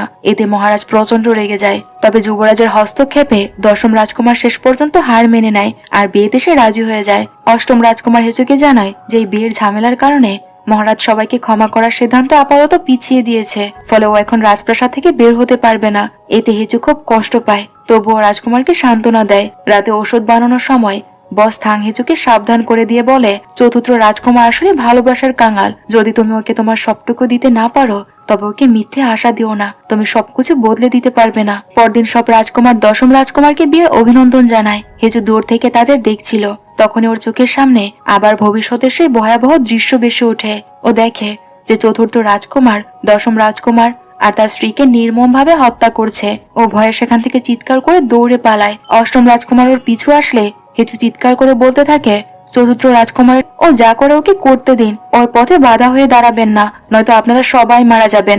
অষ্টম রাজকুমার তার কোনো কথাই বুঝতে পারছিল না। সে শুধু ভয়ে কাঁপতে থাকা হেজুকে জড়িয়ে ধরে।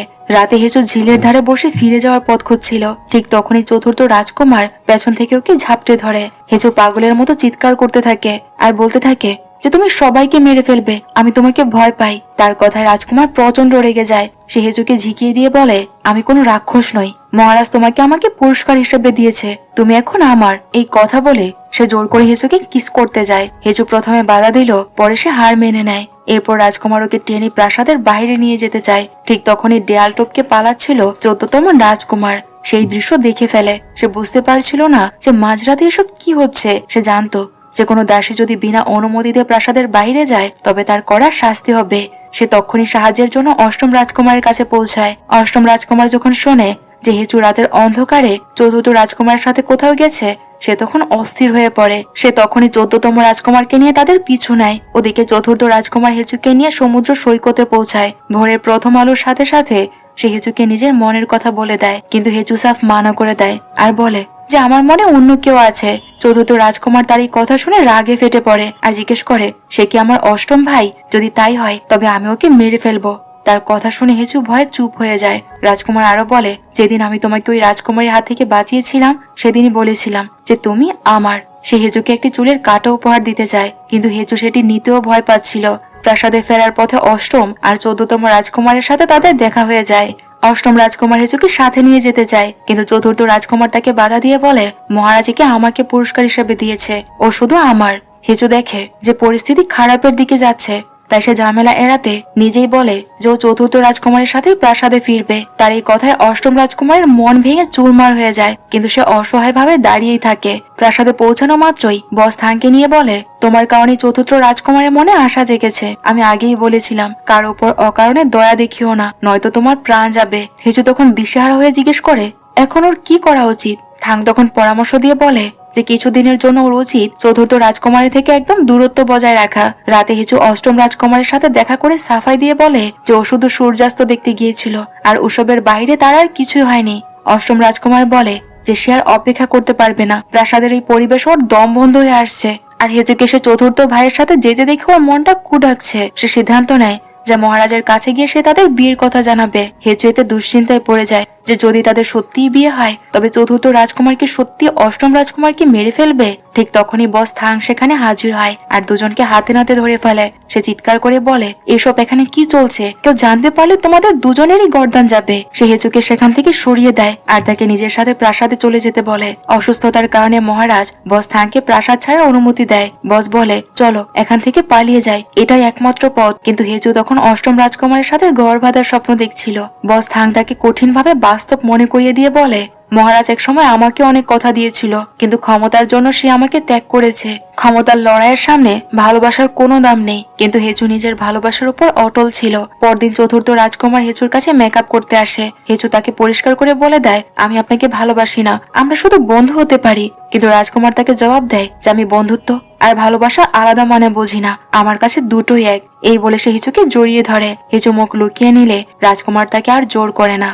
সেই সন্ধ্যায় চতুর্থ রাজকুমারের মা তাকে এক ভয়ঙ্কর কাজের দায়িত্ব দেয়। সে বলে উৎসবের দিন যুবরাজের চায়ের কাপে বিষ মিশিয়ে দিতে। রাজকুমার রাজি না হয় মা তাকে ব্ল্যাকমেল করতে শুরু করে। সে বলে, যদি মানা করো তবে আমি সবাইকে বলবো যে এটা তোমারই ষড়যন্ত্র ছিল আর যাতে কোনো দাসী নিয়ে আসবে। যুবরাজের মৃত্যু আজ নিশ্চিত। চতুর্থ রাজকুমারের কাছে কোনো আর পথ খোলা ছিল না, কিন্তু সে নিজের ভাইকে মারতে চায়নি। উৎসবের দিন সব রাজকুমার খেলাধুলায় মেতে ছিল। নিয়ম ছিল যে হারবে তাকেই ড্রিঙ্কস করতে হবে। মহারাজ দেখে যে যুবরাজ মদ্যপান করতে চাইছে না, তাই সে দাসীকে চা নিয়ে আসতে বলে। চতুর্থ রাজকুমারের প্রাণ তখন যায় যায় অবস্থায় ছিল। সে ভাবছিল যে বাইকে সে কিভাবে বাঁচাবে। সে তাকে বাঁচাবে নাকি চুপ করে দৃশ্যটা দেখে যাবে। তার মনের মধ্যে তোলপাড় শুরু হয়। প্রথমে সে ভাবে যে মহারাজকে সব সত্যি কথা সে বলে দেবে, যে যুবরাজের প্রাণের ঝুঁকি আছে। কিন্তু তখনই সে দেখে যে চানি আর কেউ নয়, স্বয়ং হিচু আসছে। রাজকুমার সাথে সাথে বুঝতে পারে যে সে যদি এখন বিষের কথা ফাঁস করে দেয় তবে তার মা সমস্ত দোষ হিচুর উপর চাপিয়ে দেবে আর এতে হিচুর মৃত্যুদণ্ড হতে পারে। হিচুকে বাঁচানোর জন্য চতুর্থ রাজকুমার এক চরম আত্মঘাতী সিদ্ধান্ত নেয়। সে মহারাজকে বলে যে সে যুবরাজের হাত থেকে 3 পেয়ালা চা খেতে চায়। সে জানতো যে এই চায়ে বিষ আছে, তবুও সে একে করে 3 পেয়ালা বিষাক্ত চা পান করে নেয়। মহারানী আর রাজকুমারী তাদের প্ল্যান এভাবে ব্যস্ত যেতে দেখে একদম স্তব্ধ হয়ে যায়। হেচু তখনও কিছুই জানতো না। সে যখন তৃতীয় পেয়ালিটি ঢালে তখন কেটলি খালি হয়ে গিয়েছিল, তাই সে আরো জানার জন্য সেখান থেকে বেরিয়ে পড়ে। রাজকুমারের শরীরে বিষ ছড়িয়ে পড়ছিল। তার চোখের সামনে সবকিছু ঝাপসা হয়ে আসে আর মুখ দিয়ে রক্ত বেরোতে শুরু করে। কাউকে কিছু না বলে সে নিঃশব্দে সেখান থেকে বেরিয়ে যায়। রাজকুমারী বুঝে গিয়েছিল যে চতুর্থ রাজকুমার নিজের জীবন বাজি রেখে হিচুকে বাঁচিয়েছে। সেও তৎক্ষণাৎ চাল চেয়ে নিজেকে অসুস্থ ঘোষণা করে মাটিতে পড়ে যায়। সে শোরগোল তুলে দেয় যে চায়ে বিষ মেশানো আছে। মহারানীও সুযোগ বুঝে বলে দেয় যে রাজকুমারীকে বিষ দেওয়া হয়েছে। ওদিকে চতুর্থ রাজকুমার দৌড়ে হিচুর কাছে পৌঁছালো। ততক্ষণে তার চলার শক্তি শেষ হয়ে গিয়েছিল। সে রক্তবমি করে মাটিতে লুটিয়ে পড়ে। হেচু তাকে এই অবস্থায় দেখে আতঙ্কে চিৎকার করে সাহায্য চাইতে থাকে। রাজকুমার মৃত্যু যন্ত্রণার মাঝেও হেচুকে বলে, এখান থেকে পালাও, তাড়াতাড়ি তুমি এখান থেকে চলে যাও। পুরো প্রাসাদে তখন হুলস্থুল পড়ে যায়। রাজকুমাররা জানতে পারে যে চতুর্থ রাজকুমার আর রাজকুমারীকে বিষ দেওয়া হয়েছে। যেহেতু চা হেচু নিয়ে এসেছিল তাই সৈন্যরা তাকে গ্রেফতার করে। ওর ঘর তল্লাশি করে সে দামি হার আর বিষের মোড়ক পাওয়া যায়, যা ওকে ফাঁসানোর জন্য আগে থেকে তার ঘরে রেখে দেওয়া হয়েছিল।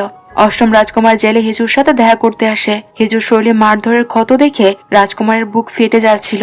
সে বলে দেয় যে যেভাবেই হোক সে তাকে বাঁচিয়ে নেবে। চতুর্থ রাজকুমারের জ্ঞান ফিরলে সে সবার আগে হিচুকে খুঁজতে বেরোয়। পথে অষ্টম রাজকুমারের সাথে তার দেখা হয়। অষ্টম রাজকুমার তাকে খুব কড়া কথা শোনায় আর বলে যে তার জন্য হিচুর আজ এই দশা। চতুর্থ রাজকুমার তখন সত্যিটা ফাঁস করে দেয় যে তার মাই যুবরাজকে মারার প্ল্যান করেছিল আর সে হিচুকে বাঁচাতে নিজেই বিষ পান করেছে। সে অষ্টম রাজকুমারকে আসল প্রমাণ খুঁজে বের করার দায়িত্ব দেয়। অষ্টম রাজকুমার এক দাসীর পিছু ধাওয়া করে আর আসল অপরাধীকে ধরার চেষ্টা করে, কিন্তু সে মুখোশধারীর চেহারা সামনে আসতেই তার পায়ের তলা থেকে মাটি সরে যায়। সে অন্য কেউ নয় বরং তার নিজের আপন বোন রাজকুমারী ছিল। রাজকুমারী পরিষ্কার তাকে জানিয়ে দেয় যে আমি যা কিছু করেছি তোমার মঙ্গলের জন্যই করেছি, যাতে তুমি রাজা হতে পারো। যদি তুমি আমাকে ধরিয়ে দাও তবে আমাদের পুরো বংশ ধ্বংস হয়ে যাবে। অষ্টম রাজকুমার এবার বিপদে পড়ে যায়। একদিকে তার ভালোবাসা, অন্যদিকে তার পরিবার। সে সাহায্যের জন্য বস থাংয়ের কাছে যায়। থাং তাকে একটা কঠিন প্রশ্ন করে আর বলে, আপনি কি নিজের ক্ষমতা ত্যাগ করে হিচুকে বাঁচাবেন? যদি না পারেন তবে আমার কাছ থেকে কোনো আশা করবেন না। ঠিক তখনই মহারাজের আদেশ নিয়ে একজন হাজির হয় যে আসল অপরাধী পাওয়া গেছে আর হিচু নির্দোষ, তাই ওকে ছেড়ে দেওয়া হোক। হিচু দেখে যে সৈন্যরা বস থাংকে ধরে নিয়ে যাচ্ছে। বস হিচুকে বলে যে যুবরাজকে বিষ তিনিই দিয়েছে আর হিচু তার কারণে অহেতুক কষ্ট ভোগ করছে। কিন্তু হিচু বোকা ছিল না। ও জানতো যে থাং ওকে বাঁচানোর জন্য মিথ্যে বলছে। ও বস থাংকে টেনে সে শাহী স্নান ঘরে নিয়ে যায়, যেখান থেকে পালানোর গোপন সুড়ঙ্গ ছিল। কিন্তু সেখানে বড় বড় পাথর পড়ে রাস্তা বন্ধ হয়ে গিয়েছিল। হেচু পাগলের মতো হাত দিয়ে সে পাথরগুলো সরাতে থাকে যাতে সে বস থানকে নিয়ে প্রাসাদ থেকে পালাতে পারে। বস থানোকে জড়িয়ে ধরে বলে, এখন অনেক দেরি হয়ে গেছে হেচু, আমি তোমাকে বাঁচানোর জন্য নয়, বরং আমি যাকে ভালোবাসি তাকে রক্ষা করার জন্য নিজের প্রাণ দিচ্ছি। এখন থেকে কাউকে তুমি সহজে বিশ্বাস করো না। হেচুকে মুক্তি দেওয়া হয়, কিন্তু ও সোজা মহারাজের প্রাসাদের সামনে গিয়ে হাঁটু গেড়ে বসে পড়ে আর বসের প্রাণ ভিক্ষা চাইতে থাকে। ও 2 দিন আর 2 রাত ওভাবেই বসে থাকে। প্রবল বৃষ্টি নামলো, ও এক চুলও নড়ে না। অষ্টম রাজকুমার যখন এটি জানতে পারে, সে দৌড়ে হেচুর কাছে যেতে চায়, কিন্তু তার মা পথ আগলে দাঁড়ায়। তার মা বলে, যদি যেতে হয় তবে আমার লাশের উপর দিয়ে যাও। মহারাজ এমনিতেই খুব ক্ষিপ্ত ছিল, এই সময় তার বিরুদ্ধে গেলে সে তোমাকে মেরে ফেলবে। রাজকুমার ভয় পেয়ে যায় আর হেচুর খুব কাছে পৌঁছেও সে পেছন ফিরে চলে আসে। হেচু তাকে তার কাছে আসতে দেখে আবার ফিরে যেতে দেখে সে পুরোপুরি ভেঙে পড়ে। ঠিক তখনই চতুর্থ রাজকুমার নিজের চাদর নিয়ে আসে আর হেচুর মাথার উপর সেটি ধরে দাঁড়িয়ে থাকে যাতে ও বৃষ্টি থেকে বাঁচতে পারে। ওনার মনে কোনো ভয় ছিল না। ওদিকে বস থানকে ফাঁসি দেওয়া হয়। মহারাজ নিজের পুরনো প্রেমিকাকে মরতে দেখে ভেতর থেকে পুরোপুরি ভেঙে পড়ে। হেচু যেই মৃত্যুর ঘন্টা শুনতে পায়, সে নিজেও জ্ঞান হারিয়ে ফেলে। পরদিন মহারাজ চতুর্থ রাজকুমারকে অন্য দেশে পাঠানোর সিদ্ধান্ত নেয়। রাজকুমার শর্ত দেয় যে সে চলে যাবে ঠিকই, কিন্তু হেচুকে যেন প্রাসাদেই থাকতে দেয়া হয়। হেচু রাজকুমারের সাথে দেখা করে তাকে ভুলে যেতে বলে আর তার দেওয়া চুলের কাঠিটি ফিরিয়ে দেয়। সে জানতো যে রাজকুমার শুধুমাত্র তার খাতিরেই এই বিপজ্জনক মিশনে যাচ্ছে। রাজকুমার ওর চোখের দিকে তাকিয়ে বলে, আমি বলেছিলাম না যে তুমি আমার, তাই আমি তোমার সুরক্ষা নিশ্চিত করবই। এই বলে সে হেচুকে জড়িয়ে ধরে। হেচুর হৃদস্পন্দন প্রথমবার চতুর্থ রাজকুমারের জন্য দ্রুত বাড়তে থাকে। অষ্টম রাজকুমার নিজের কৃতকর্মের জন্য খুব অনুশোচনা করছিল। সে যখন হেচুর ঘরে পৌঁছায়, সে দেখে যে ঘরটি খালি। হেচুকে শাস্তি হিসেবে প্রাসাদের সবচেয়ে নিচু বিভাগে কাপড় ধোয়ার কাছে পাঠিয়ে দেওয়া হয়। সেখানে অন্য মহিলারা তাকে সারাক্ষণ খোঁটা দিত আর বিরক্ত করত। একদিন ওই মহিলারা হেচুর ধোয়া সব কাপড় কাদা পানিতে ফেলে দেয়। অষ্টম রাজকুমার সেখানে এলেও সে এবারও কিছু করে না আর চুপচাপ সেখান থেকে চলে যায়। রাতে সে ঝিলের ধারে হেচুর সাথে দেখা করতে আসে। 1 বছর পর দুজনে মুখোমুখি হয়। রাজকুমার সাফাই দেয় যে মহারাজ আর তার মায়ের চাপের কারণে সে ওকে বাঁচাতে পারেনি আর বিয়েও করতে পারেনি। হেচু খুব সহজভাবে তাকে জিজ্ঞেস করে, আপনি কি কখনো আমাকে মনে করেছিলেন? রাজকুমার খুব স্বাভাবিকভাবেই বলে যে সে প্রতি মুহূর্তে তাকে মনে করেছে। এই কথা শুনে হেচু নিজের সব কষ্ট ভুলে যায়। ওদিকে চতুর্থ রাজকুমার নিজের মিশন শেষ করে ফিরে এসেছে। মহারাজ তাকে আবারও অন্য কোথাও যাওয়ার আদেশ দিলে রাজকুমার এবার পরিষ্কার মানা করে দেয়। সে বলে যে আমি আপনার কথা মেনেছি, কিন্তু আপনি হেচুর খেয়াল রাখেননি, এখন আমি কোথাও যাব না। মহারাজ এতে প্রচন্ড রেগে যায়, কিন্তু আসলে সে রাজকুমারের এই সাহস পরীক্ষা করছিল যাতে সে শান্তিতে মরতে পারে। মহারাজের হাতে খুব কম সময় বাকি ছিল। অন্যদিকে হেচু কাপড় শুকাতে দিচ্ছিল। হঠাৎ ওর মনে হয় যে চতুর্থ রাজকুমারের ছায়া দেখতে পেয়েছে সে। ওর মনে হয় যে এটা হয়তো ওর চোখের ভুল, কিন্তু তখনই চতুর্থ রাজকুমার পেছন থেকে এসে ওকে ঝাপটে ধরে। হেচু তাকে দূরে সরে যেতে বলল। রাজকুমারের মন 1 বছর পর নিজের প্রেমিকাকে দেখে ইমোশনে ভরে যায়। তার কাছে হেচু আজও ঠিক ততটাই সুন্দর ছিল। হেচু দেখে যে রাজকুমার আবার মুখোশ পড়েছে। ও ঘাবড়ে গিয়ে জিজ্ঞেস করে, মেকআপ কি শেষ হয়ে গেছে নাকি ক্ষত আরো বেড়েছে? রাজকুমার তখন তার মুখোশ খুলে বলে, আমি কসম খেয়েছি যে মুখ শুধু তোমার সামনে উন্মুক্ত করব। হেচুর ভয় ছিল যে তার সাথে থাকলে রাজকুমার কোনো বিপদে না পড়ে যায়, তাই ও সেখান থেকে পালানোর চেষ্টা করে, কিন্তু রাজকুমার তাকে আটকে দেয়। তখন হেচু চিৎকার করে বলতে থাকে, বস আমার কারণে মারা গেছে, আমার খুব ভয় লাগছে। হেচু আরো ঘাবড়ে গিয়ে বলে, আপনার পাশে থাকলে আমি শুধু টেনশন আর ভয় পাই। এখন কি আপনি আমাকে সাথে নিয়ে যেতে চান? আপনি কি আমাকে মেরে ফেলতে চান? চলে যান এখান থেকে, আমি আমার জীবনে ভালো আছি। রাজকুমার ভীষণ ক্লান্ত হয়ে পড়েছিল আর সে কিছুই ভেবে পাচ্ছিল না। অন্যদিকে ঠিক তখনই মহারাজের হেচুর কথা মনে পড়ে আর সে ওকে ডেকে পাঠায়। মহারাজ সরাসরি তাকে জিজ্ঞেস করে, তুমি আসলে কে আর কোথা থেকে এসেছো তুমি? আমি তোমার ব্যাপারে অনেক খোঁজ খবর নিয়েছি আর আমি নিশ্চিত ভাবে বলতে পারি যে তুমি সে পূর্ণ হেচু নও। মহারাজের কথা শুনে হেচুর হাত পা যেন ঠান্ডা হয়ে যায়। ও সত্যিটা জানিয়ে দেয় যে 21 শতক থেকে এখানে এসেছে। মহারাজ জিজ্ঞেস করে, তুমি কি জানো যে ভবিষ্যতে চতুর্থ রাজকুমার রাজা হবে? কারণ সে আঙ্কেল আগেই মহারাজকে সব বলে দিয়েছিল। মহারাজ তাকে সতর্ক করে দিয়ে বলে, যদি তুমি কিছু জেনেও থাকো তবুও ভাগ্যের লিখন বদলানোর চেষ্টা করো না। হেচু তখন কাকতি মিনতি করতে থাকে যেন ওকে কোথাও দূরে পাঠিয়ে দেওয়া হয়, কারণ এখানে টিকে থাকার মতো সাহস ওর আর নেই। মহারাজ বলে, তুমি যেখানেই যাও সত্যিটা বদলাবে না, তোমাকে শুধু সাহস নিয়ে বেঁচে থাকতে হবে। মহারাজ আরো বলে, তুমি যদি বস থাঙের মেয়ের মতো হও তবে তুমি আমারও মেয়ে, তাই আমি তোমাকে এসব বোঝাচ্ছি। রাতে চতুর্থ রাজকুমার হেচুর সাথে দেখা করতে আসে আর সেই চুলের কাঠিটি দিয়ে ওকে বিয়ের প্রস্তাব দেয়। সে বলে বিয়ের পর তারা প্রাসাদ ছেড়ে চলে যাবে, আর যদি হেচুর ওসব পছন্দ না হয় তবে বাহিরে গিয়ে তারা আলাদা হয়ে যেতে পারে। কিন্তু হেচু তাকে মানা করে দেয় আর বলে, আপনি এখান থেকে যেতে পারেন, আপনাকে রাজা হতে হবে, আপনার অনেক জরুরি কাজ বাকি আছে। রাজকুমার বলে, যদি রাজা হওয়ার পর তুমি আমার পাশে থাকো তবেই আমি রাজার হব, নয়তো ওই সিংহাসনের আমার কাছে কোনো দাম নেই। হেচু জানতো যে ইতিহাস বদলানো অসম্ভব, তাই ও আবারও প্রত্যাখ্যান করে সেখান থেকে চলে যায়। ও ঘোড়ার সাথে সাথেই অষ্টম রাজকুমারকে দেখতে পায়, আর ওকে দেখেও দৌড়ে পালায়। চতুর্থ রাজকুমার ওর পিছু নিতে যায়, কিন্তু অষ্টম রাজকুমার পথ আগলে দাঁড়ায়। অষ্টম রাজকুমার খোঁচা দিয়ে বলে, হেচুর সব কষ্টের মূল কারণ তুমি। চতুর্থ রাজকুমারও তাকে পাল্টা জবাব দেয়, আর সে গর্জে উঠে বলে, আমার উপর দোষ চাপানোর আগে নিজেকে প্রশ্ন করো যে তুমি কেন ওকে বাঁচাতে পারলে। আমি তোমাকে খুনের নাম বলেছিলাম, কিন্তু তুমি প্রমাণ জোগাড় করতে পারোনি, তাই নিজেকে আগে কাঠগড়ায় দাঁড় করাও। দুজনের মধ্যে রীতিমতো হাতাহাতি শুরু হয়ে যায়। হেচু নিজের ঘরে ফিরে রাজকুমারের প্রস্তাবের কথা ভাবছিল, মুখে না করে দিল। একজন সত্যিকারের প্রেমিকের কাছ থেকে বিয়ের প্রস্তাব পেয়ে সে মনে মনে খুব খুশি ছিল। পরদিন মহারাজের শারীরিক অবস্থা চরম অবনতি হয়। সে হেচুকে কাছে ডেকে নির্দেশ দেয় যেন সে যুবরাজকে কোনোভাবে প্রাসাদে ফিরিয়ে আনে। হেচু নিজের জখম পা আর শারীরিক কষ্টের কথা বলতে চাইলো, মহারাজ তা শোনে না। সে বলে, এই কাজ শুধু তুমিই পারবে, আর মনে রেখো যুবরাজ না আসা পর্যন্ত কেউ যেন জানতে না পারে যে আমি মারা গেছি। বাহিরে বেরোনো মাত্রই কেউ না কেউ তোমার পেট থেকে সত্যি কথা বের করার চেষ্টা করবে, আর যেই মানুষটা তোমার কাছ থেকে এটা জানতে চাইবে সেই মানুষটাই অন্যায়ভাবে সিংহাসন দখল করতে যাচ্ছে। তার থেকে তুমি সাবধানে থেকো। হেচু মহারাজের উইল নিয়ে বাহিরে বেরোতেই অষ্টম রাজকুমারের মুখোমুখি হয়। সে সরাসরি তাকে প্রশ্ন করে, মহারাজ কি মারা গেছে? হেচুর তখন মহারাজের সেই সতর্কবাণী মনে পড়ে যায় যে কাউকে তোমার বিশ্বাস করা চলবে না। পুরো দেশের ভবিষ্যৎ এখন হেচুর হাতে। হয়তো এই লক্ষ্য পূরণ করতেই সেই যোগে এসেছিল। হেচু অষ্টম রাজকুমারকে জিজ্ঞেস করে, আপনি কি রাজা হতে চান? রাজকুমার সোজাসুজি জানিয়ে দেয় যে হেচুকে রক্ষা করার জন্য তাকে রাজা হতেই হবে।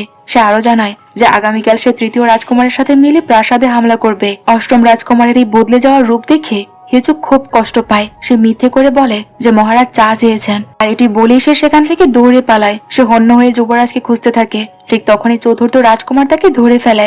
হেচু কালক্ষেপণ না করে তাকে জানায় যে মহারাজ আর নেই, কাল তৃতীয় রাজকুমার হামলা করতে চলছে। পুরো শহরে কড়া পাহারা ছিল, কিন্তু 14তম রাজকুমার একটি গোপন রাস্তার হদিশ জানতো। চতুর্থ রাজকুমার 14তম রাজকুমারকে পাঠায় যুবরাজকে ফিরিয়ে আনতে, আর নিজে সে হামলা রুখতে প্রস্তুত হয়। রাতে হেচু সেই খালি সিংহাসনের দিকে তাকিয়ে ভাবতে থাকে, এই একটা চেয়ারের জন্য মহারাজ নিজের প্রেমিকাকে ত্যাগ করেছে, আর ভাইয়েরা একে অপরের রক্ত পিপাসু হয়ে উঠছে।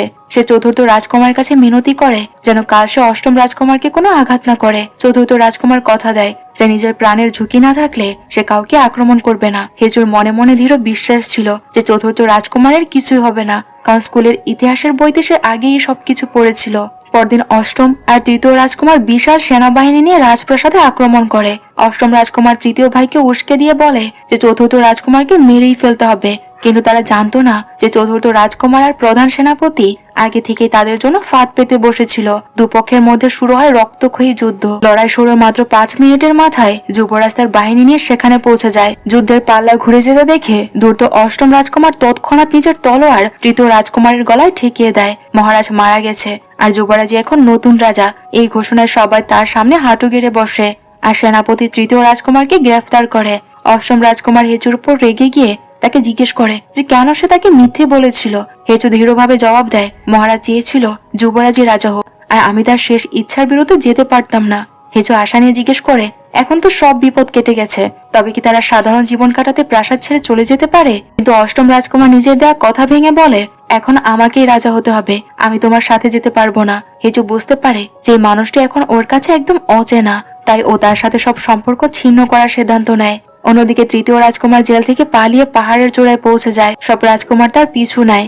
অষ্টম রাজকুমার তাকে পশুর মতো তীর মেরে হত্যা করতে চেয়েছিল, কিন্তু চতুর্থ রাজকুমার তাকে থামিয়ে দেয়। সে বলে, আমাদের নিজেদের ভাইয়ের রক্ত ঝরানো উচিত নয়। সে তৃতীয় ভাইকে অনেক বোঝানোর চেষ্টা করে, কিন্তু তাতে কোনো লাভ হয় না। যুদ্ধের এক পর্যায়ে তৃতীয় রাজকুমার জখম হয়ে পাহাড় থেকে নিচে পড়ে যায়। চতুর্থ রাজকুমার হাত বাড়িয়ে তাকে বাঁচাতে চেয়েছিল, কিন্তু সে সেটা আর করতে পারে না। এই প্রথম তার চোখে পানি দেখা যায়, কারণ তার মনে হচ্ছিল তার কারণেই তার নিজের ভাইয়ের রক্ত ঝরেছে। দেখতে দেখতে আরো 2 বছর কেটে যায়। হেচু এখন প্রাসাদের বড় অফিসার পদে উন্নতি হয়েছে।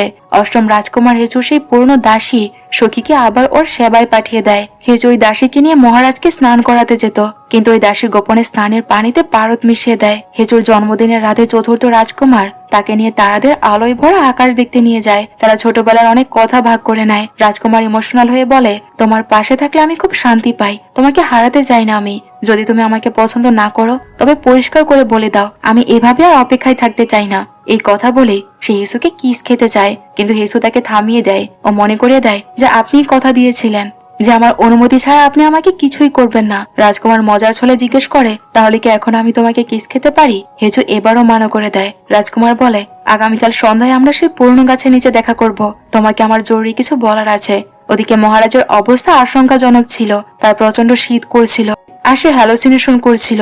অষ্টম রাজকুমার বিছানার পাশে দাঁড়িয়ে অত্যন্ত নিষ্ঠুর ভাবে বলে, মহারাজ আপনি মরতে চলেছেন, সিংহাসন আমার নামে লিখে দিন, তবে আপনার বাকি জীবন শান্তিতে কাটবে। আসলে হেচু সেই দাসী সখী অষ্টম রাজকুমারের নির্দেশেই তার গোসলের পানিতে বিষ মিশিয়ে দিচ্ছিল, যাতে সে ধীরে ধীরে দুর্বল হয় আর মারা যায়। এখন মহারাজ আর কাউকে বিশ্বাস করতে পারছিল না। অষ্টম রাজকুমার প্রতিদিন তাকে সিংহাসন ছাড়ার হুমকি দিতে থাকে।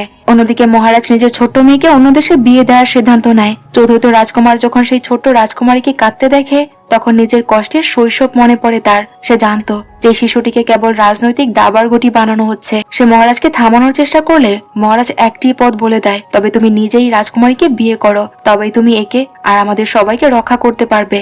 চতুর্থ রাজকুমার তার কথায় রাজি হয়ে যায়। অন্যদিকে হিচু সেই গাছের নিচে দাঁড়িয়ে তার অপেক্ষা করছিল। ও মাথায় সেই চুলের কাঠিটি পড়েছিল যা রাজকুমার তাকে উপহার দিয়েছিল। আধা ঘন্টা পেরিয়ে গেল, রাজকুমার আর আসে না। রাজকুমার যখন সেখানে পৌঁছায়, হিচুকে দাঁড়িয়ে থাকতে দেখে সে কিছুটা দমে যায়, কারণ তার মনে হয়েছিল হিচু হয়তো কাঁটাটি পড়েনি। কিন্তু হিচু যেই ঘুরে তাকায় সে দেখে যে ও সেই কাঁটাটি পড়েছে। এদিকে মহারাজের মানসিক ভারসাম্যহীনতার কারণে প্রাসাদে কারফিউ জারি করা হয়। নিয়ম ছিল রাতে বাহিরে বেরুলে তাকে মৃত্যুদণ্ড দেয়া হবে। 14তম রাজকুমার ভুলবশত রাতে বাহিরে থেকে গিয়েছিল। সৈন্যরা তাকে দেখে ফেললে সে প্রাণ বাঁচাতে হেচুর ঘরে গিয়ে লুকিয়ে পড়ে। চতুর্থ রাজকুমার তল্লাশি চালাতে ঘরের ভেতরে আসতে চাইলে হেচু সেই চুলের কাঁটাটি নিজের গলায় চেপে ধরে আর আত্মহত্যার হুমকি দেয়। রাজকুমার ওকে থামানোর চেষ্টা করে, কিন্তু হেচুর যখন নিজের গলার সামান্য ক্ষত তৈরি করে সে বাধ্য হয়ে পিছিয়ে যায়। চতুর্থ রাজকুমার চলে যাওয়ার পর 14তম ভাই জিজ্ঞেস করে, তুমি কেন আমাকে বাঁচালে? হেচু জবাব দেয়, তৃতীয় ভাইয়ের কারণে তোমার ভাইয়েরা এমনিতেই লড়ছে, আমি চাই না তোমরা দুজন আবার একে অপরের মুখোমুখি দাঁড়াও। পরদিন চতুর্থ রাজকুমার হেচুকে টেনে বাইরে নিয়ে এসে জবাব চায় যে কাল ঘরের ভেতর 14তম ভাই ছিল কিনা, আর বলে, আমি কতবার চেয়েছিলাম দরজা ভেঙে ভেতরে ঢুকতে। হেচুর আগে ফেটে পড়ে উল্টো প্রশ্ন করে, আমারও আপনার কাছে জবাব চাই, আপনি মাত্র একটা চিরকুটে 2 লাইন লিখে আমাকে একা ফেলে রেখে হুট করে বিয়ে করে নিলেন। আপনার আন্দাজ আছে আপনার ভুলটা কোথায়? যখন কোনো মেয়ে রেগে যায় তখন পুরুষরা ভয় থরথর করে কাঁপে। রাজকুমার তখন তাকে খুব ভালোবেসে বোঝায় যে সেই ছোট রাজকুমারীকে বাঁচাতে আর মহারাজকে সুরক্ষিত রাখতে বিয়েটা করতে বাধ্য হয়েছিল। হেচু সত্যিটা জানায় যে ও শুধু 14তম ভাইয়ের প্রাণ বাঁচাতে তাকে লুকিয়ে রেখেছিল। দুজনে অঙ্গীকার করে যে তারা আর কখনো একে অপরের কাছে মিথ্যে বলবে না। এরপর রাজকুমার সেই কথাটি বলে যা সে অনেকদিন ধরে বলতে চেয়েছিল, আর সে বলে যে আমি তোমাকে ভালোবাসি। এই কথা শুনে হেচু নিজেই এগিয়ে গিয়ে তাকে কিস করে। রাজকুমার প্রথমে অবাক হলো, পরে তাকে ঝাপটে ধরে। দুজনে যখন ভালোবাসায় ডুবেছিল ঠিক তার পরের দিনে তৃতীয় রাজকুমার হাতে গোনা কিছু সৈন্য নিয়ে প্রাসাদে হামলা চালিয়ে সবাইকে হারিয়ে দেয়। মহারাজ তখন স্নান করে বেরোচ্ছিল, বিষের প্রভাবে তার রক্ত বমি শুরু হয়। হেচু সেই দাসী সখী ভয়ে পালিয়ে যায়। তৃতীয় রাজকুমার ভেতরে ঢুকে অসুস্থ মহারাজকে ধাক্কা দিয়ে পানির কুণ্ডে ফেলে দেয়। এটি দেখে হিচু চিৎকার করতে থাকে, কিন্তু চোখের সামনে মহারাজকে ডুবে মরতে দেখে সে। চতুর্থ রাজকুমার যখন সেখানে পৌঁছায় ততক্ষণে মহারাজ শেষ নিঃশ্বাস ত্যাগ করেছে। তার প্রচন্ড রাগ হচ্ছিল। তৃতীয় রাজকুমার হাসতে হাসতে বলে, আমি তাকে মারিনি, সে বিষে মারা গেছে, আর খুনি তো হেচু, কারণ ওই তাকে প্রতিদিন স্নান করাতো। সে শর্ত রাখে, যদি তুমি হেচুকে বাঁচাতে চাও তবে আমার গোলাম হয়ে যাও। হেচুর প্রাণের খাতিরে চতুর্থ রাজকুমার সিংহাসনের মায়া ত্যাগ করে অস্ত্র সমর্পণ করে। বেচারা পুরনো মহারাজ মাত্র 2 এপিসোড রাজা থাকতে পেরেছিল। নতুন রাজা হয়েই তৃতীয় রাজকুমার চরম নিষ্ঠুর কাজ করে। সে চতুর্থ রাজকুমারকে আদেশ দেয় যে নিজের আপন ভাই 13তম রাজকুমারকে হত্যা করতে। সে মানা করলে রাজা হুমকি দেয় যে তবে সে হিচুকে মেরে ফেলবে। বাধ্য হয়ে চতুর্থ রাজকুমারকে তার ভাইয়ের পিছু নিতে হয়। 13তম রাজকুমার নিজের স্ত্রীকে নিয়ে পালিয়ে হেচুর কাছে পৌঁছায়। তারা জানতো না যে তাদের বংশের 100-র বেশি মানুষকে এর মধ্যে মেরে ফেলা হয়েছে। হেচু তখনও প্রাসাদে চা পরিবেশনের কাজ করছিল। সে নতুন মহারাজের কাছে সরাসরি জানতে চায় যে আসল সত্যিটা বলুন, পুরনো মহারাজকে বিষ কে দিয়েছিল। মহারাজ সামনে দাঁড়িয়ে থাকা একজনের দিকে ইশারা করে আর জানায় যে পুরনো মহারাজকে বিষ আসলে অষ্টম রাজকুমার বা টাকা দিয়েছিল। হেচু নিজের কানকে যেন বিশ্বাসই করতে পারছিল না যে মানুষটিকে সে একসময় ভালোবেসেছিল সে ক্ষমতার জন্য এতটা নিচে নেমে যেতে পারে। রাতে হিচুর সাথে চতুর্থ রাজকুমারের দেখা হয়। রাজকুমার ভীষণ আতঙ্কে ছিল যে মহারাজ হয়তো হিচুর কোনো ক্ষতি করে দেবে। সে জানায় যে মহারাজ তাকে ব্ল্যাকমেইল করছে, যদি সে 13তম রাজকুমারকে হত্যা না করে তবে মহারাজ হিচুকে মেরে ফেলবে। হিচুর মাথায় তখন সে পূর্ণ দুশ্চিন্তা ঘুরপাক খাচ্ছিল যে ইতিহাস অনুযায়ী চতুর্থ রাজকুমারী সবাইকে মেরে ফেলবে। তাই সে তাকে জানায়নি যে 13তম ভাই তার কাছে লুকিয়ে আছে। 13তম রাজকুমারের স্ত্রী তার বাবা সেনাপতির সাথে শেষবার দেখা করতে চেয়েছিল, কিন্তু হিচু ঝুঁকিয়ে নিতে চায়নি। সে তাকে বাধা দেয়। রাজকুমার স্ত্রী অবাক হয়ে জিজ্ঞেস করে, চতুর্থ রাজকুমারের সাথে তোমার এত গভীর সম্পর্ক, তবুও তুমি কেন তাকে বিশ্বাস করছো না? হিচু নিজের ভুল বুঝতে পারে আর রাজকুমারকে সত্যিটা জানাতে দৌড়ে যায়, কিন্তু তার দেখা সে আর পায় না। অগত্যা সে একটা চিঠি লিখে আসে। হিচুর একমাত্র চাওয়া ছিল যেন তাদের সব ভাই নিরাপদ থাকে আর কেউ কারো রক্ত না ঝরায়, কিন্তু চতুর্থ রাজকুমারের মনে হয় যে হিচু তাকে বিশ্বাস করেনি। আর এই ভুল বোঝাবুঝির চক্করেই 13তম ভাই মারা যায়। সে অত্যন্ত ব্যথিত হয়ে হিচুর সাথে সম্পর্ক ছিন্ন করার সিদ্ধান্ত নেয়। সে চায়নি যে মহারাজ তার দুর্বলতার সুযোগ নিয়ে বারবার হিচুর প্রাণ নিয়ে ছিনিমিনি খেলুক। পরদিন মহারাজ চতুর্থ রাজকুমারকে শহর থেকে দূরে এক নতুন প্রাসাদ তৈরির কাছে পাঠিয়ে দেয়। তার চলে যাওয়ার পর 14তম রাজকুমার মহারাজকে সে ভাঙা তীরের টুকরোটা দেখায়, যেটা 13তম ভাইয়ের গায়ে লেগেছিল। মহারাজ আবার অসুস্থ হয়ে পড়ে আর তার হ্যালোসিনেশন হতে থাকে। সে চারদিকে তার ভাইয়ের আর্তনাদ শুনতে পাচ্ছিল। যে আশা করেছিল যে রাজকুমার শহর ছাড়ার আগে নিশ্চয় একবার দেখা করতে আসবে, কিন্তু সে আর দেখা করতে আসে না। দিন গড়িয়ে যায় আর মাস গড়িয়ে বছর যায়, ঋতু বদলায় আর দীর্ঘ 3 বছর কেটে যায়। হেজো আজও তার পথ চেয়ে বসে থাকে। একদিন দাসী এসে জানায় যে একজন পুরনো বন্ধু তার সাথে দেখা করতে এসেছে। হেজো ভাবে যে হয়তো রাজকুমার এসেছে। সে দৌড়ে যায় ঠিকই, কিন্তু দেখে যে সেখানে 14তম রাজকুমার দাঁড়িয়ে আছে। সে হিচুর সাথে দেখা করতে প্রাসাদে আসে। 14তম রাজকুমার জিজ্ঞেস করে, চতুর্থ রাজকুমার তো ফিরে এসেছে, সে কি তোমার সাথে দেখা করতে আসেনি? হিচু তখনই জানতে পারে যে রাজকুমার শহরে ফিরেছে, কিন্তু তার সাথে সে দেখা করেনি। ওদিকে মহারাজ নিজের পাপের বোঝা সইতে না পেরে ক্রমশ পাগল হয়ে যাচ্ছিল। সে ভগবানের কাছে ক্ষমা চাইতো, কিন্তু তার কানে শুধু ভাইদের আর্তনাদই বাজত। একদিন হিচু যখন মহারাজকে চা খাওয়াতে যায়, তখন দীর্ঘ 3 বছর পর সে চতুর্থ রাজকুমারকে দেখতে পায়। কাজের ধীর গতি দেখে মহারাজ ক্ষিপ্ত হয়ে ওঠে। সে হিচুর হাত মচকে দিয়ে রাজকুমারকে হুমকি দেয়, যদি শ্রমিকের অভাব হয় তবে এদের সবাইকে কাজে লাগিয়ে দাও। হিচু তখন ব্যথায় কাতরে ওঠে। 14তম রাজকুমার এগিয়ে আসতে চাইলো, 8ম রাজকুমার তাকে আটকে দেয়। চতুর্থ রাজকুমার তৎক্ষণাৎ হাঁটু গেড়ে বসে আর কথা দেয় যে সে দ্রুত কাজ শেষ করবে। তখন মহারাজ হিচুর হাত ছাড়ে। এই 3 বছরে হিচু প্রতিদিন সেই কবিতাই লিখত যা রাজকুমার তাকে দিয়েছিল। পরদিন রাজকুমার সেই বাগানে যায় যেখানে আগে তাদের দেখা হতো। পুরনো স্মৃতি মনে করে তার চোখে পানি চলে আসে। ঠিক তখনই সামনে হিচুকে দেখতে পায় সে। মহারাজও সেখানে উপস্থিত ছিল আর সে পরখ করতে চেয়েছিল যে রাজকুমারের মনে হিচুর জন্য এখনো ভালোবাসা আছে কিনা। মহারাজ হঠাৎ হিচুর দিকে নিশানা করে তীর ছোড়ে। রাজকুমার কিছু না ভেবেই হিচুকে বাঁচাতে ঝাঁপিয়ে পড়ে। তীরটি তার কাঁধ চিরে বেরিয়ে যায়। রাজকুমার উঠে দাঁড়ায় আর হিচুর দিকে একবারও না তাকিয়ে সেখান থেকে চলে যায়। হিচু সেই তীরটি কুড়িয়ে নেয় আর সিদ্ধান্ত নেয় যে সে রাজকুমারের সাথে দেখা করতে তার বাড়ি যাবে। প্রাণের ঝুঁকি নিয়ে সে রাজকুমারের কাছে পৌঁছায় ও দেখে যে রাজকুমারের ক্ষত অনেক গভীর। ও কাঁদতে কাঁদতে তার ক্ষতস্থানে পট্টি বাঁধতে থাকে। রাজকুমারের মনে হচ্ছিল যে সে কোনো স্বপ্ন দেখছে। পরদিন সকালে চোখ খুলে সে দেখে যে হিচু তার বিছানার পাশেই ঘুমিয়ে আছে। সে তাকে স্পর্শ করতে চায়, কিন্তু নিজের ইমোশনকে সে কন্ট্রোল করে। হিচু জেগে উঠতেই সে বলে, এখান থেকে চলে যাও, এটা তোমার জন্য নিরাপদ জায়গা নয়। হিচু তার চোখের দিকে তাকিয়ে বলে, আমি আপনাকে ভালোবাসি। আমি আমার জীবন বাজি রেখে শুধু এটাই জানতে এসেছি যে আপনিও কি আমাকে ভালোবাসেন। রাজকুমার ওকে শক্ত করে জড়িয়ে ধরে আর তাকে কিস করে। 3 বছর দীর্ঘ বিরহের অবসান ঘটে। দুজনে আবার এক হয়, একসাথে খাবার খাওয়া আর ভবিষ্যতে স্বপ্ন বোনা শুরু করে তারা। ঠিক তখনই সেই আঙ্কেল রাজকুমারকে বলে যে এখন আক্রমণ করার সঠিক সময়। অন্যদিকে মহারাজের শারীরিক অবস্থা দিন দিন অবনতি হচ্ছিল। রাজা নিজের কাজের ফলে ভূত প্রেতনি আর অশরীরী ছায়ার ভয়ে এতটাই আতঙ্কিত ছিল যে তার নিজের ছায়া দেখতেও সে ভয় পেত। হিচু রাজকুমারকে জিজ্ঞেস করে, আপনি কি সিংহাসনের মায়া ত্যাগ করতে পারেন না? রাজকুমার ধীর গলায় বলে, আমি যদি রাজা না হই তবে ভাইদের এই রক্তারক্তি কখনো থামবে না। আমাকে নিজের আর তোমার সুরক্ষার জন্য রাজা হতেই হবে। পরের রাতে রাজকুমার প্রাসাদে ভয়ের পরিবেশ তৈরি করার জন্য অশরীরী ছায়া নাটক সাজায়। মহারাজ এতটাই ভীত হয়ে পড়েছিল যে জানালার বাইরে ছায়া দেখেই সে জ্ঞান হারিয়ে ফেলে। পরদিন হিচু যখন মহারাজকে চা দিতে যায়, ওর হাত কাঁপছিল। মহারাজ সন্দেহ করে যে সে চায় বিষ মিশিয়েছে কিনা। ঠিক সেই মুহূর্তেই চতুর্থ রাজকুমার সেনাবাহিনী নিয়ে প্রাসাদে হানা দেয়। সে আক্রমণ করার আগেই প্রাসাদের বড় দরজাগুলো নিজে থেকেই খুলে যায় আর রাজকুমারী বিশ্বাসঘাতকতা করে নিজেই দরজা খুলে দিয়েছিল। মহারাজ বুঝে যায় যে তার সময় ঘনিয়ে এসেছে। সে হিচুর কাছে জানতে চায় সে কাকে রাজা হিসেবে দেখতে চায়। বাইরে তখন চতুর্থ রাজকুমার আক্রমণ শুরু করে দেয়। মহারাজ হাতে তার শেষ ইচ্ছাপত্র ধরে থাকা অবস্থাতেই শেষ নিঃশ্বাস ত্যাগ করে। চতুর্থ রাজকুমার ভেতরে ঢুকেই সেই ইচ্ছাপত্রটি দেখে আর তা ছিঁড়ে ফেলে দেয়। দরবারীরা যখন ভেতরে আসে, হেচু দেখে যে সবাই তাকে মাথা নত করে কুর্নিশ জানাচ্ছে। চতুর্থ রাজকুমার এখন অধিপতি। হেচু তাকে দেখে ভাবছিল যে ইতিহাসে তাকে নিষ্ঠুর রাজা কুয়াংজং বলা হয়েছে, কিন্তু সে তাকে তেমন হতে দেবে না। রাতে রাজকুমার হেচুকে জিজ্ঞেস করে, তুমি কি জানতে চাও না মহারাজের ইচ্ছাপত্রে কার নাম লেখা ছিল? হেচু মানা করে দেয়, কারণ সে স্কুলের ইতিহাসের বই থেকে আগেই জানতো যে শেষ পর্যন্ত সেই রাজা হবে। রাজকুমার জানায় যে ওসিয়ত নামায় আসলে কারো নাম লেখা ছিল না, তাই কোনো বিবাদ যাতে না হয় সেজন্য সে ওটা ছিঁড়ে ফেলেছে। হেচু কথা দেয় সে সবসময় তাকে বিশ্বাস করবে। হঠাৎ রাজকুমার এক ভয়াবহ স্বপ্ন দেখে চমকে জেগে উঠে। হেচুকে পাশে পেয়ে সে তাকে শক্ত করে জড়িয়ে ধরে আর সারা রাত শান্তিতে ঘুমায়। পরদিন রাজমাতা হেচুকে চেপে ধরে আর সত্যিটা জানতে চায় যে ওসিয়তনামায় কার নাম লেখা ছিল। সত্যি কি চতুর্থকে রাজা হিসেবে বেছে নেওয়া হয়েছিল কিনা? হেচু নিজের সিদ্ধান্ত অটল থেকে বলে যে চতুর্থ রাজকুমারকে বেছে নেওয়া হয়েছে। এতে রাজমাতা প্রচন্ড রেগে গিয়ে হেচুকে মেরে ফেলার হুমকি দিতে থাকে। ঠিক তখনই চতুর্থ রাজকুমার এসে হেচুকে নিজের আড়ালে লুকিয়ে নেয় আর বলে, যা জিজ্ঞেস করার আমাকে করুন, ওসিয়ত নামায় আমারই নাম ছিল। 14তম রাজকুমার প্রশ্ন করে যে মহারাজ নিজের ছেলেদের ছেড়ে আপনাকে কেন বেছে নিয়েছে? চতুর্থ রাজকুমার কড়া গলায় জবাব দেয়, যদি বিশ্বাস না হয় তবে পরলোকে গিয়ে তাকে জিজ্ঞেস করে নাও। রাজমাতা ছোটবেলা থেকে তাকে শুধু ঘৃণা দিয়ে এসেছে।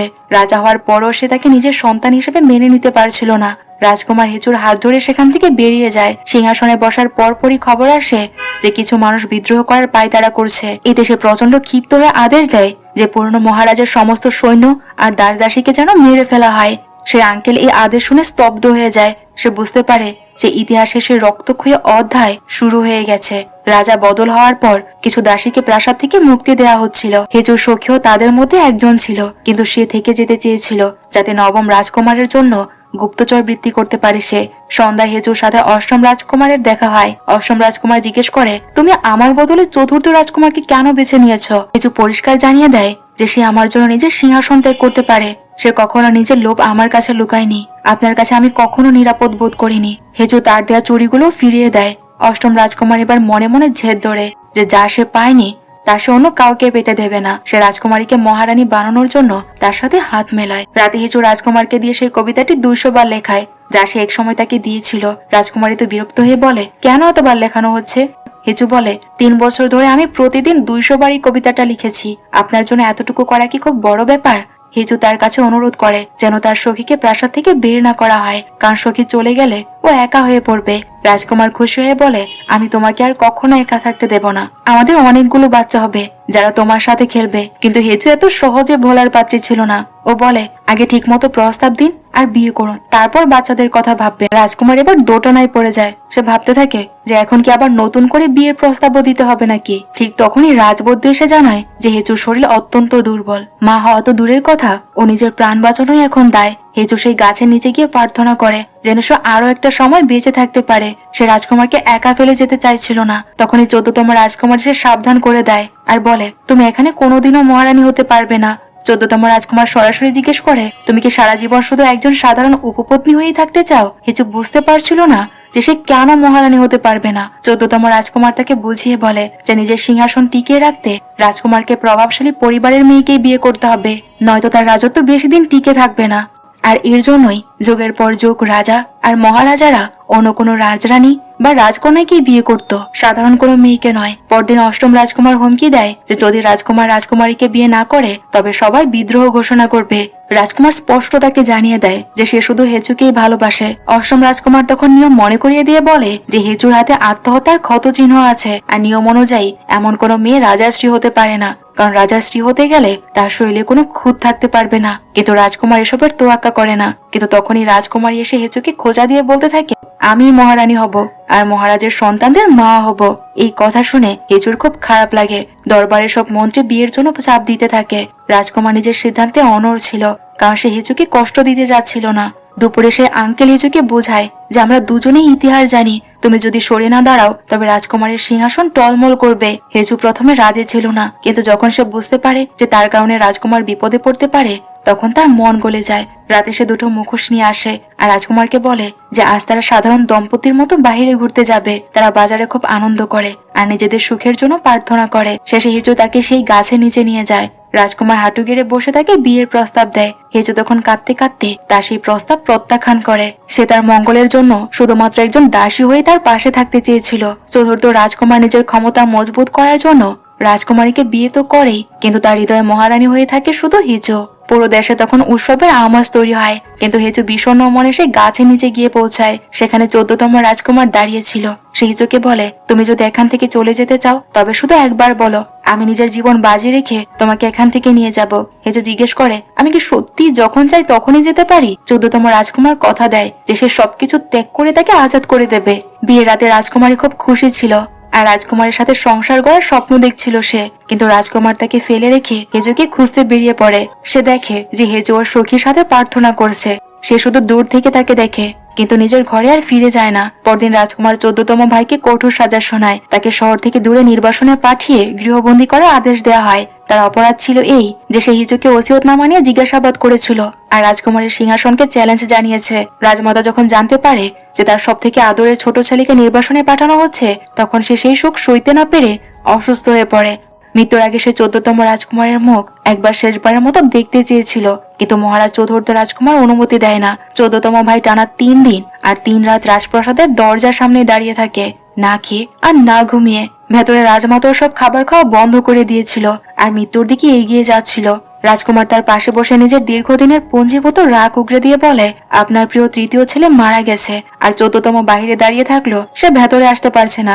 এখন শুধু আমি আপনার পাশে আছি। সে আরো বলে, ছোটবেলায় আপনি আমাকে ত্যাগ করেছিলেন, আজ আমি রাজা আর আপনাকে তার সাথে দেখা করতে না দেয় আমার প্রতিশোধ। রাজমাতা এই মানসিক আঘাত সহ্য করতে পারে না আর সে সেখানেই মারা যায়। তার মৃত্যুর পর হেজু নিজ দায়িত্বে 14তম রাজকুমারকে ভেতরে আসার সুযোগ করে দেয়, যাতে সে তার মায়ের শেষ মুখটুকু দেখতে পারে। সেই রাতে রাজকুমার হেজুর উপর প্রচন্ড রেগে যায়। তার দুঃখ ছিল যে 20 বছর ধরে সে মায়ের ভালোবাসা পায়নি আর হেজু তার শত্রু ভাইকে সাহায্য করেছে। পরদিন চতুর্থ রাজকুমার নবম রাজকুমারকে দরবারে ডাকে আর তার উপর রাগ দেখাতে থাকে। সে জানতে চায় যে পুরনো মহারাজকে বিষকে অষ্টম রাজকুমার দিয়েছিল আর 13তম ভাইয়ের মৃত্যুর পেছনেও কি তার হাত ছিল। রাজকুমারের ভয়ে নবম রাজকুমার সব সত্যি উগড়ে দিতে বাধ্য হয়। যদিও রাজকুমারের মনে আগে থেকে সন্দেহ ছিল, কিন্তু সত্যিটা নিশ্চিত হতেই তার রক্ত টকবক করে ফুটে ওঠে। সন্ধ্যায় হেজু ওর সখীকে হন্য হয়ে খুঁজে, কিন্তু কেউ তাকে কিছু বলছিল না। বাহিরে বেরোতেই সে দেখে যে দুজন সৈন্য কাউকে একটা বস্তায় ভরে এত নির্মম ভাবে পেটাচ্ছে যে রক্ত চুয়ে বাইরে বেরোচ্ছে।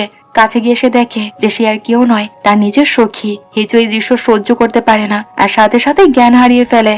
রাতে রাজকুমার ওর সাথে দেখা করতে আসে আর হেজু কাঁদতে কাঁদতে জিজ্ঞেস করে, আপনি কেন এমন করলেন? ও তো আমার বোনের মতো ছিল।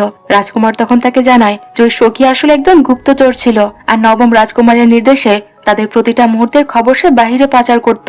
রাজকুমার তাকে প্রাসাদ ছেড়ে চলে যাওয়ার সুযোগ দিল, সে যায়নি, তাই বাধ্য হয়ে তাকে মারতে হয়েছে। এরপর হিচু তার সখীর লেখা একটি শেষ চিঠি পায়। হেচুর মনে পড়ে যায় যখন সে এখানে প্রথম এসেছিল তখন সখী বলেছিল সে পড়তে বা লিখতে জানে না, কিন্তু চিঠিতে সব পরিষ্কার করে লেখা ছিল। ও বুঝতে পারে যে সখী তাকে কত বড় ধোঁকা দিয়েছে। চিঠিতে লেখা ছিল যে সে নবম রাজকুমারকে ভালোবাসতো আর যা কিছু করেছে সবকিছু তার জন্যই সে করেছে। সে হিচুর কাছে ক্ষমাও চায়।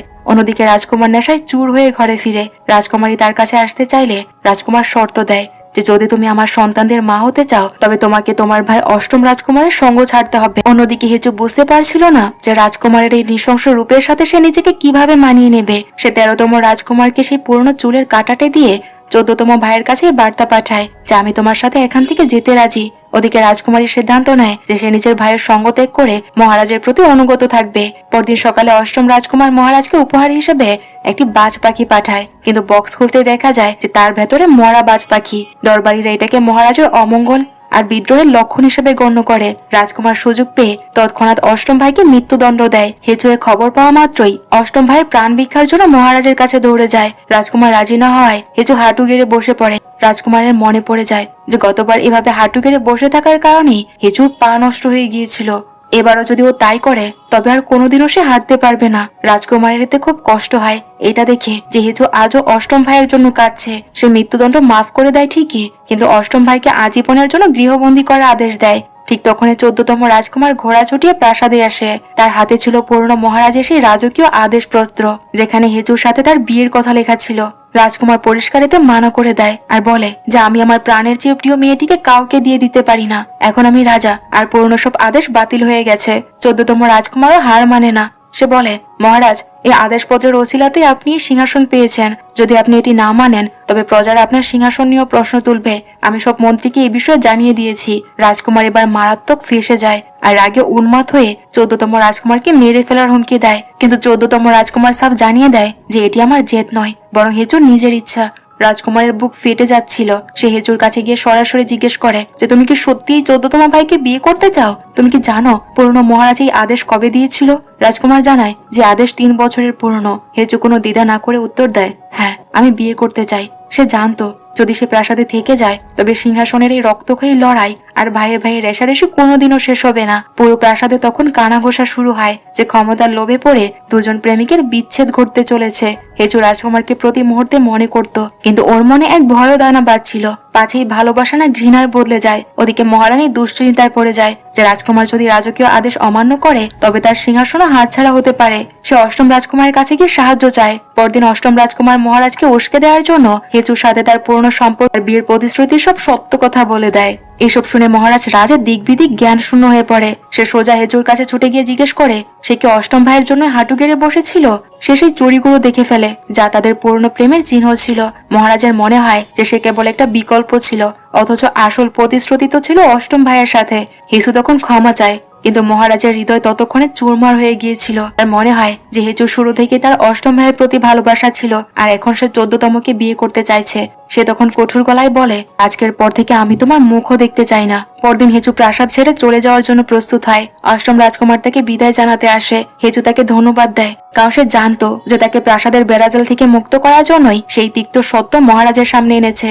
দুজনে একে অপরকে শেষবারের দোয়া দিয়ে সব সম্পর্ক চুকিয়ে ফেলে। মহারাজ হেচুকে 14তম রাজকুমারের কাছে যেতে তো দেয়, কিন্তু প্রতিটা পল সে ওকে মনে করে বিকুল হতো। হেচু যখন 14তম ভাইয়ের বাড়িতে পৌঁছায় সে সাথে করে মহারাজের লেখা কবিতার স্তূপ নিয়ে যায়। অবসর সময়ে সে শুধু মহারাজের ছবি আঁকতো। 14তম ভাই জানতো যে প্রাসাদের গুপ্তচরেরা তাদের উপর নজর রাখছে, তাই সে ইচ্ছে করেই হেচুর সাথে ঘনিষ্ঠ হওয়ার নাটক করত যাতে মহারাজ হিংসে করে। ঠিক তখনই হেকিম জানায় যে হেচু অন্তঃসত্ত্বা। হেচুর হৃদরোগ ছিল আর সন্তান জন্ম দেওয়া ওর প্রাণের জন্য চরম ঝুঁকিপূর্ণ। কিন্তু এই সন্তান ছিল মহারাজের ভালোবাসার চিহ্ন, তাই সে নিজের জীবনের পরোয়া করে না। ওদিকে মহারাজ যখন খবর পায় যে হিচু আর 14তম ভাই সুখে আছে তখন সে আরো জেলাস ফিল করতে থাকে। সে আড়ালে থেকে সব নিজের চোখে দেখতে চায়। হিচু দিনরাত মহারাজের স্মৃতিতে ডুবে থাকতো। একদিন ওর শরীর খুব খারাপ হলে 14তম ভাই তাকে কোলে তুলে নিয়ে যায়। মহারাজ দূর থেকে দৃশ্য দেখে ভুল বুঝে। সেই রাতে 14তম ভাই হেচুর পাশেই ঘুমিয়েছিল যাতে ওর খেয়াল রাখতে পারে। দুজনে পুরনো দিনের কথা বলে হাসাহাসি করতে থাকে। বাইরে দাঁড়িয়ে মহারাজ তাদের হাসির শব্দ শোনে আর ভাবে যে হেচু তাকে পুরোপুরি ভুলে গেছে। সে তখনই সিদ্ধান্ত নিয়ে নেয় যে আজ থেকে সে আর কোনোদিন হেচুর খোঁজ নেবে না। 6 মাস পর হেচু একটি ফুটফুটে কন্যা সন্তানের জন্ম দেয়। 14তম ভাই দাইমাকে কড়া নির্দেশ দেয় যেন এই খবর প্রাসাদের কেউ না জানতে পারে। বৈদ্য জানায় যে হেচুর হাতে আর একদম সময় নেই। হেচু শেষবারের মতো মহারাজাকে দেখতে চেয়ে একটি চিঠি লিখে, কিন্তু 14তম রাজকুমার সতর্কতা বশত খামের উপর নিজের নাম লিখে দেয় যাতে গুপ্তচরেরা সন্দেহ না করে। মহারাজ যখন সেই চিঠি পায় 14তম রাজকুমারের নাম দেখে সে সেটি না খুলেই ছুঁড়ে ফেলে দেয়। হেচু তিল তিল করে মৃত্যুর দিকে এগিয়ে যায়, কিন্তু মহারাজের কোনো উত্তর আসে না। ওর মনে হয় যে মহারাজ তাকে এতটাই ঘৃণা করে যে শেষ সময় সে তার কাছে আসেনি। ওর মন শান্ত করতে 14তম ভাই সেই গানটিই বাজায় যা হেচু একসময় রাজকুমারের জন্য গিয়েছিল। সেই সুর শুনতে শুনতেই হেচু চিরতরে চুপ বুঝে। মরার আগে সে নিজের মেয়ের দায়িত্ব 14তম রাজকুমারের হাতে সঁপে দিয়ে যায়। যখন হেচুর মৃত্যুর খবর মহারাজের কাছে পৌঁছায় সেই কথা বিশ্বাস করতে পারছিল না। সেনাপতি তাকে সেই সব চিঠি দেখায় যা মহারাজ কখনো খুলেও দেখেনি। চিঠিগুলো পড়ে মহারাজের পায়ের নিচ থেকে যেন মাটি সরে যায়। সে বুঝতে পারে যে হেচু তাকে কোনোদিনও ধোঁকা দেয়নি। সে তো প্রতিটা মুহূর্ত তার ফেরার অপেক্ষায় ছিল। মহারাজ পাগলের মতো হেচুর কাছে ছুটে যায়, কিন্তু সেখানে তখন শুধু তার ছাই পড়েছিল। মহারাজের দীর্ঘদিনের জমে থাকা কান্না আর হাহাকার ফেটে পড়ে। সে 14তম রাজকুমারকে জিজ্ঞেস করে যে কেন সে চিঠির খাম বদলেছিল। তার ভাই উত্তর দেয় যে আমাদের হাতের লেখা একই রকম ছিল, তাই আমি শুধু সুরক্ষার জন্য ওটা করেছিলাম। মহারাজ হিচুর অস্থি নিয়ে চলে যেতে চায়, কিন্তু 14তম রাজকুমার বাধা দিয়ে বলে যে হিচু ওনার বিবাহিত স্ত্রী। তখন সেনাপতি তাকে বুঝিয়ে বলে যে হিচু মনে প্রাণে সবসময় মহারাজের কাছেই থাকতে চেয়েছিল। তখন সবাই জানতে পারে যে 14তম রাজকুমারও হিচুকে মনে মনে নিঃস্বার্থভাবে ভালোবাসতো। মহারাজ হিচুর স্মৃতিতে ওর অস্থিগুলো সেই পুরনো গাছে নিচে সমাহিত করে। সে নবম রাজকুমারকে বিষ পানের আদেশ দিয়ে মৃত্যুদণ্ড দেয়। মরার আগে নবম রাজকুমার হেচুর একটি চিঠি পায় যা পড়ে নিজের কৃতকর্মের জন্য তার অনুশোচনা হয়। দেখতে দেখতে 6 বছর কেটে যায়। হেচুর মৃত্যুবার্ষিকীতে মহারাজ সেই গাছের নিচে দাঁড়িয়ে থাকে। ঠিক তখন একটি ছোট্ট মেয়ে তার গায়ে ধাক্কা দেয় আর মজার ছলে তার কাছে টাকা চায়। মেয়েটির প্রতিটি ভঙ্গি আর স্বভাব ছিল অবিকল হেচুর মতো। 14তম রাজকুমার সেখানে পৌঁছে মেয়েটিকে কোলে নিয়ে চলে যেতে চায়। মহারাজ লক্ষ্য করে যে মেয়েটির চুলে ঠিক সেই কাঁটাটি লাগানো আছে যেটা সে হেজুকে দিয়েছিল। সে বুঝে যায় যে এটি তার নিজেরই মেয়ে। 14তম রাজকুমার তার কাছে মিনতি করে বলে যে হেজু চায়নি ওর মেয়ে প্রাসাদের ওই রক্তাক্ত সিংহাসনের ছায়ায় বড় হোক। নিজের মেয়ের কথা ভেবে মহারাজ 14তম রাজকুমারের সব সাজা মকুব করে দেয় আর তাকে যখন খুশি প্রাসাদে আসার অনুমতি দেয়। মহারাজের সাম্রাজ্য এখন অনেক শক্তিশালী। হেচু সে আঙ্কেল জানায় যে তার কাজ এখন শেষ হয়েছে, তাই সে গ্রামে ফিরে যাওয়ার অনুমতি চায়। যাওয়ার সময় সে মহারাজকে এক রহস্যময় কথা বলে যায় যে হেজু এই জগতের মানুষ ছিল না, তাই তার বিরহে নিজেকে পাগল করে তুলবেন না। আঙ্কেল প্রাসাদ থেকে বের হওয়া মাত্রই আকাশে পূর্ণ সূর্যগ্রহণ লাগে। অন্যদিকে 21 শতকে হেজুর চোখ খোলে। পুরো 1 বছর কোমায় থাকার পর সে আবার জ্ঞান ফিরে পেয়েছে। সে বুঝতে পারছিল না যে কেন ঘুমের ঘোরে সে বারবার ওই মুখোশ পরা লোকটাকে দেখে ডুকরে কেঁদে উঠত। পরের দিন সে যখন নিজের কসমেটিক্সের দোকানে কাজ করছিল তখন এক চশমা পরা লোক সেখানে আসে। সে হেজুর নেম প্লেট দেখে বলে, তোমার পদবি কি গো? লোকটির মতে পুরনো জামানায় একে হ্যাঁ বলা হতো। হেজু কিছুই বুঝতে পারছিল না। লোকটি রহস্যময় ভঙ্গিতে বলে, পৃথিবীতে কোনো কিছুই কাকতালীয় নয়, সবাই নিজের জায়গায় ঠিকই ফিরে আসে। হেজু যখন তাকে ক্রিম দেখাতে যাচ্ছিল হঠাৎ তার মাথায় রাজকুমারের ঝাপসা ছবি ভেসে ওঠে। ওর মাথা ঘুরতে থাকে আর সে সেখানেই বসে পড়ে। তার বান্ধবী তাকে বিশ্রাম নিতে বলে। ঠিক তখনই হেজুর নজর পাশের দেয়ালে টাঙানো গৌরীর আমলের পুরনো পেন্টিং গুলোর উপর পড়ে। পেন্টিং গুলো দেখা মাত্রই তার স্মৃতি ফিরে আসতে শুরু করে। যখন সে চতুর্থ রাজকুমারের পেন্টিংটি দেখে তখন তার সেই অপূর্ণ অথচ চিরন্তন ভালোবাসার কথা মনে পড়ে যায়। হেজু বুঝতে পারে যে এটা কোনো স্বপ্ন ছিল না, সে সত্যি অতীতে সে গুড়িও যোগে চলে গিয়েছিল। সে এতে কান্নায় ভেঙে পড়ে এই ভেবে যে সে তো নিজের দুনিয়ায় ফিরে এসেছে, কিন্তু রাজকুমারকে সেই নিষ্ঠুর সময়ে সে একা ফেলে রেখে এসেছে। পেন্টিং এ রাজকুমারকে একা দাঁড়িয়ে থাকতে দেখে ওর বুকটা কষ্টে ফেটে যাচ্ছিল। সে ভাবছিল তাকে ছাড়া রাজকুমার নিজেকে কিভাবে সামলেছে। ওদিকে সে পুরনো দুনিয়ায় রাজকুমার সূর্যগ্রহণের দিকে তাকিয়ে থাকে আর তার সে আঙ্কেলের কথা মনে পড়ছিল যে হেজু এই জগতের মানুষ নয়। ঠিক তখনই সেনাপতি প্রাসাদ ছেড়ে চলে যাওয়ার অনুমতি চায়। রাজকুমার এখন সম্পূর্ণ একা। হেজু চলে যাওয়ার পর সে যেন কেবল এক জ্যান্ত লাশে পরিণত হয়ে আছে। হেজু একবার বলেছিল, যদি আমরা অন্য কোনো দুনিয়ায় দেখা করতাম তবে কতই না ভালো হতো, যেখানে সিংহাসনের লোভ থাকতো না আর প্রাণের ভয়ও থাকতো না। রাজকুমার আকাশের দিকে তাকিয়ে সিদ্ধান্ত নেয়, তুমি যদি এই দুনিয়ার না হও তবে আমি তোমাকে অন্য দুনিয়ায় গিয়ে খুঁজে বের করব। তুমি যেখানেই থাকো না কেন আমি তোমাকে খুঁজে বের করবই। আর এভাবেই এই হৃদয়স্পর্শী কাহিনীর সমাপ্ত ঘটে। ভালোবাসা, ঘৃণা আর ক্ষমতার এই লড়াই সত্যি শিহরণ জাগিয়ে দেয়। এই ড্রামায় দেখানো হয় যে কিভাবে একটি সিংহাসনের জন্য আপন ভাইয়েরা একে অপরের রক্ত পিপাসু হয়ে ওঠে, কিভাবে একটি নিষ্পাপ প্রেম সময়ের নিষ্ঠুর খেলায় পিষ্ট হয়ে যায়। শেষ পর্যন্ত সম্রাটের কাছে সবকিছু থেকেও আসলে কিছুই অবশিষ্ট থাকে না, শুধু রয়ে যায় একটি অপূর্ণ প্রতিশ্রুতি আর অন্তহীন অপেক্ষা। তো ড্রামাটির কাহিনী তোমাদের কাছে কেমন লেগেছে তা কমেন্ট করে জানাতে ভুলবে না। যদি একটুও ভালো লেগে থাকে তাহলে প্লিজ ভিডিওটিতে লাইক করে দিও। আর যারা এখনো আমার চ্যানেলটি সাবস্ক্রাইব করোনি তারা চাইলে আমার চ্যানেলটি সাবস্ক্রাইব করে নিতে পারো। দেখা হচ্ছে পরবর্তী কোনো ভিডিওতে। সেই পর্যন্ত সবাই ভালো থেকো আর সুস্থ থেকো।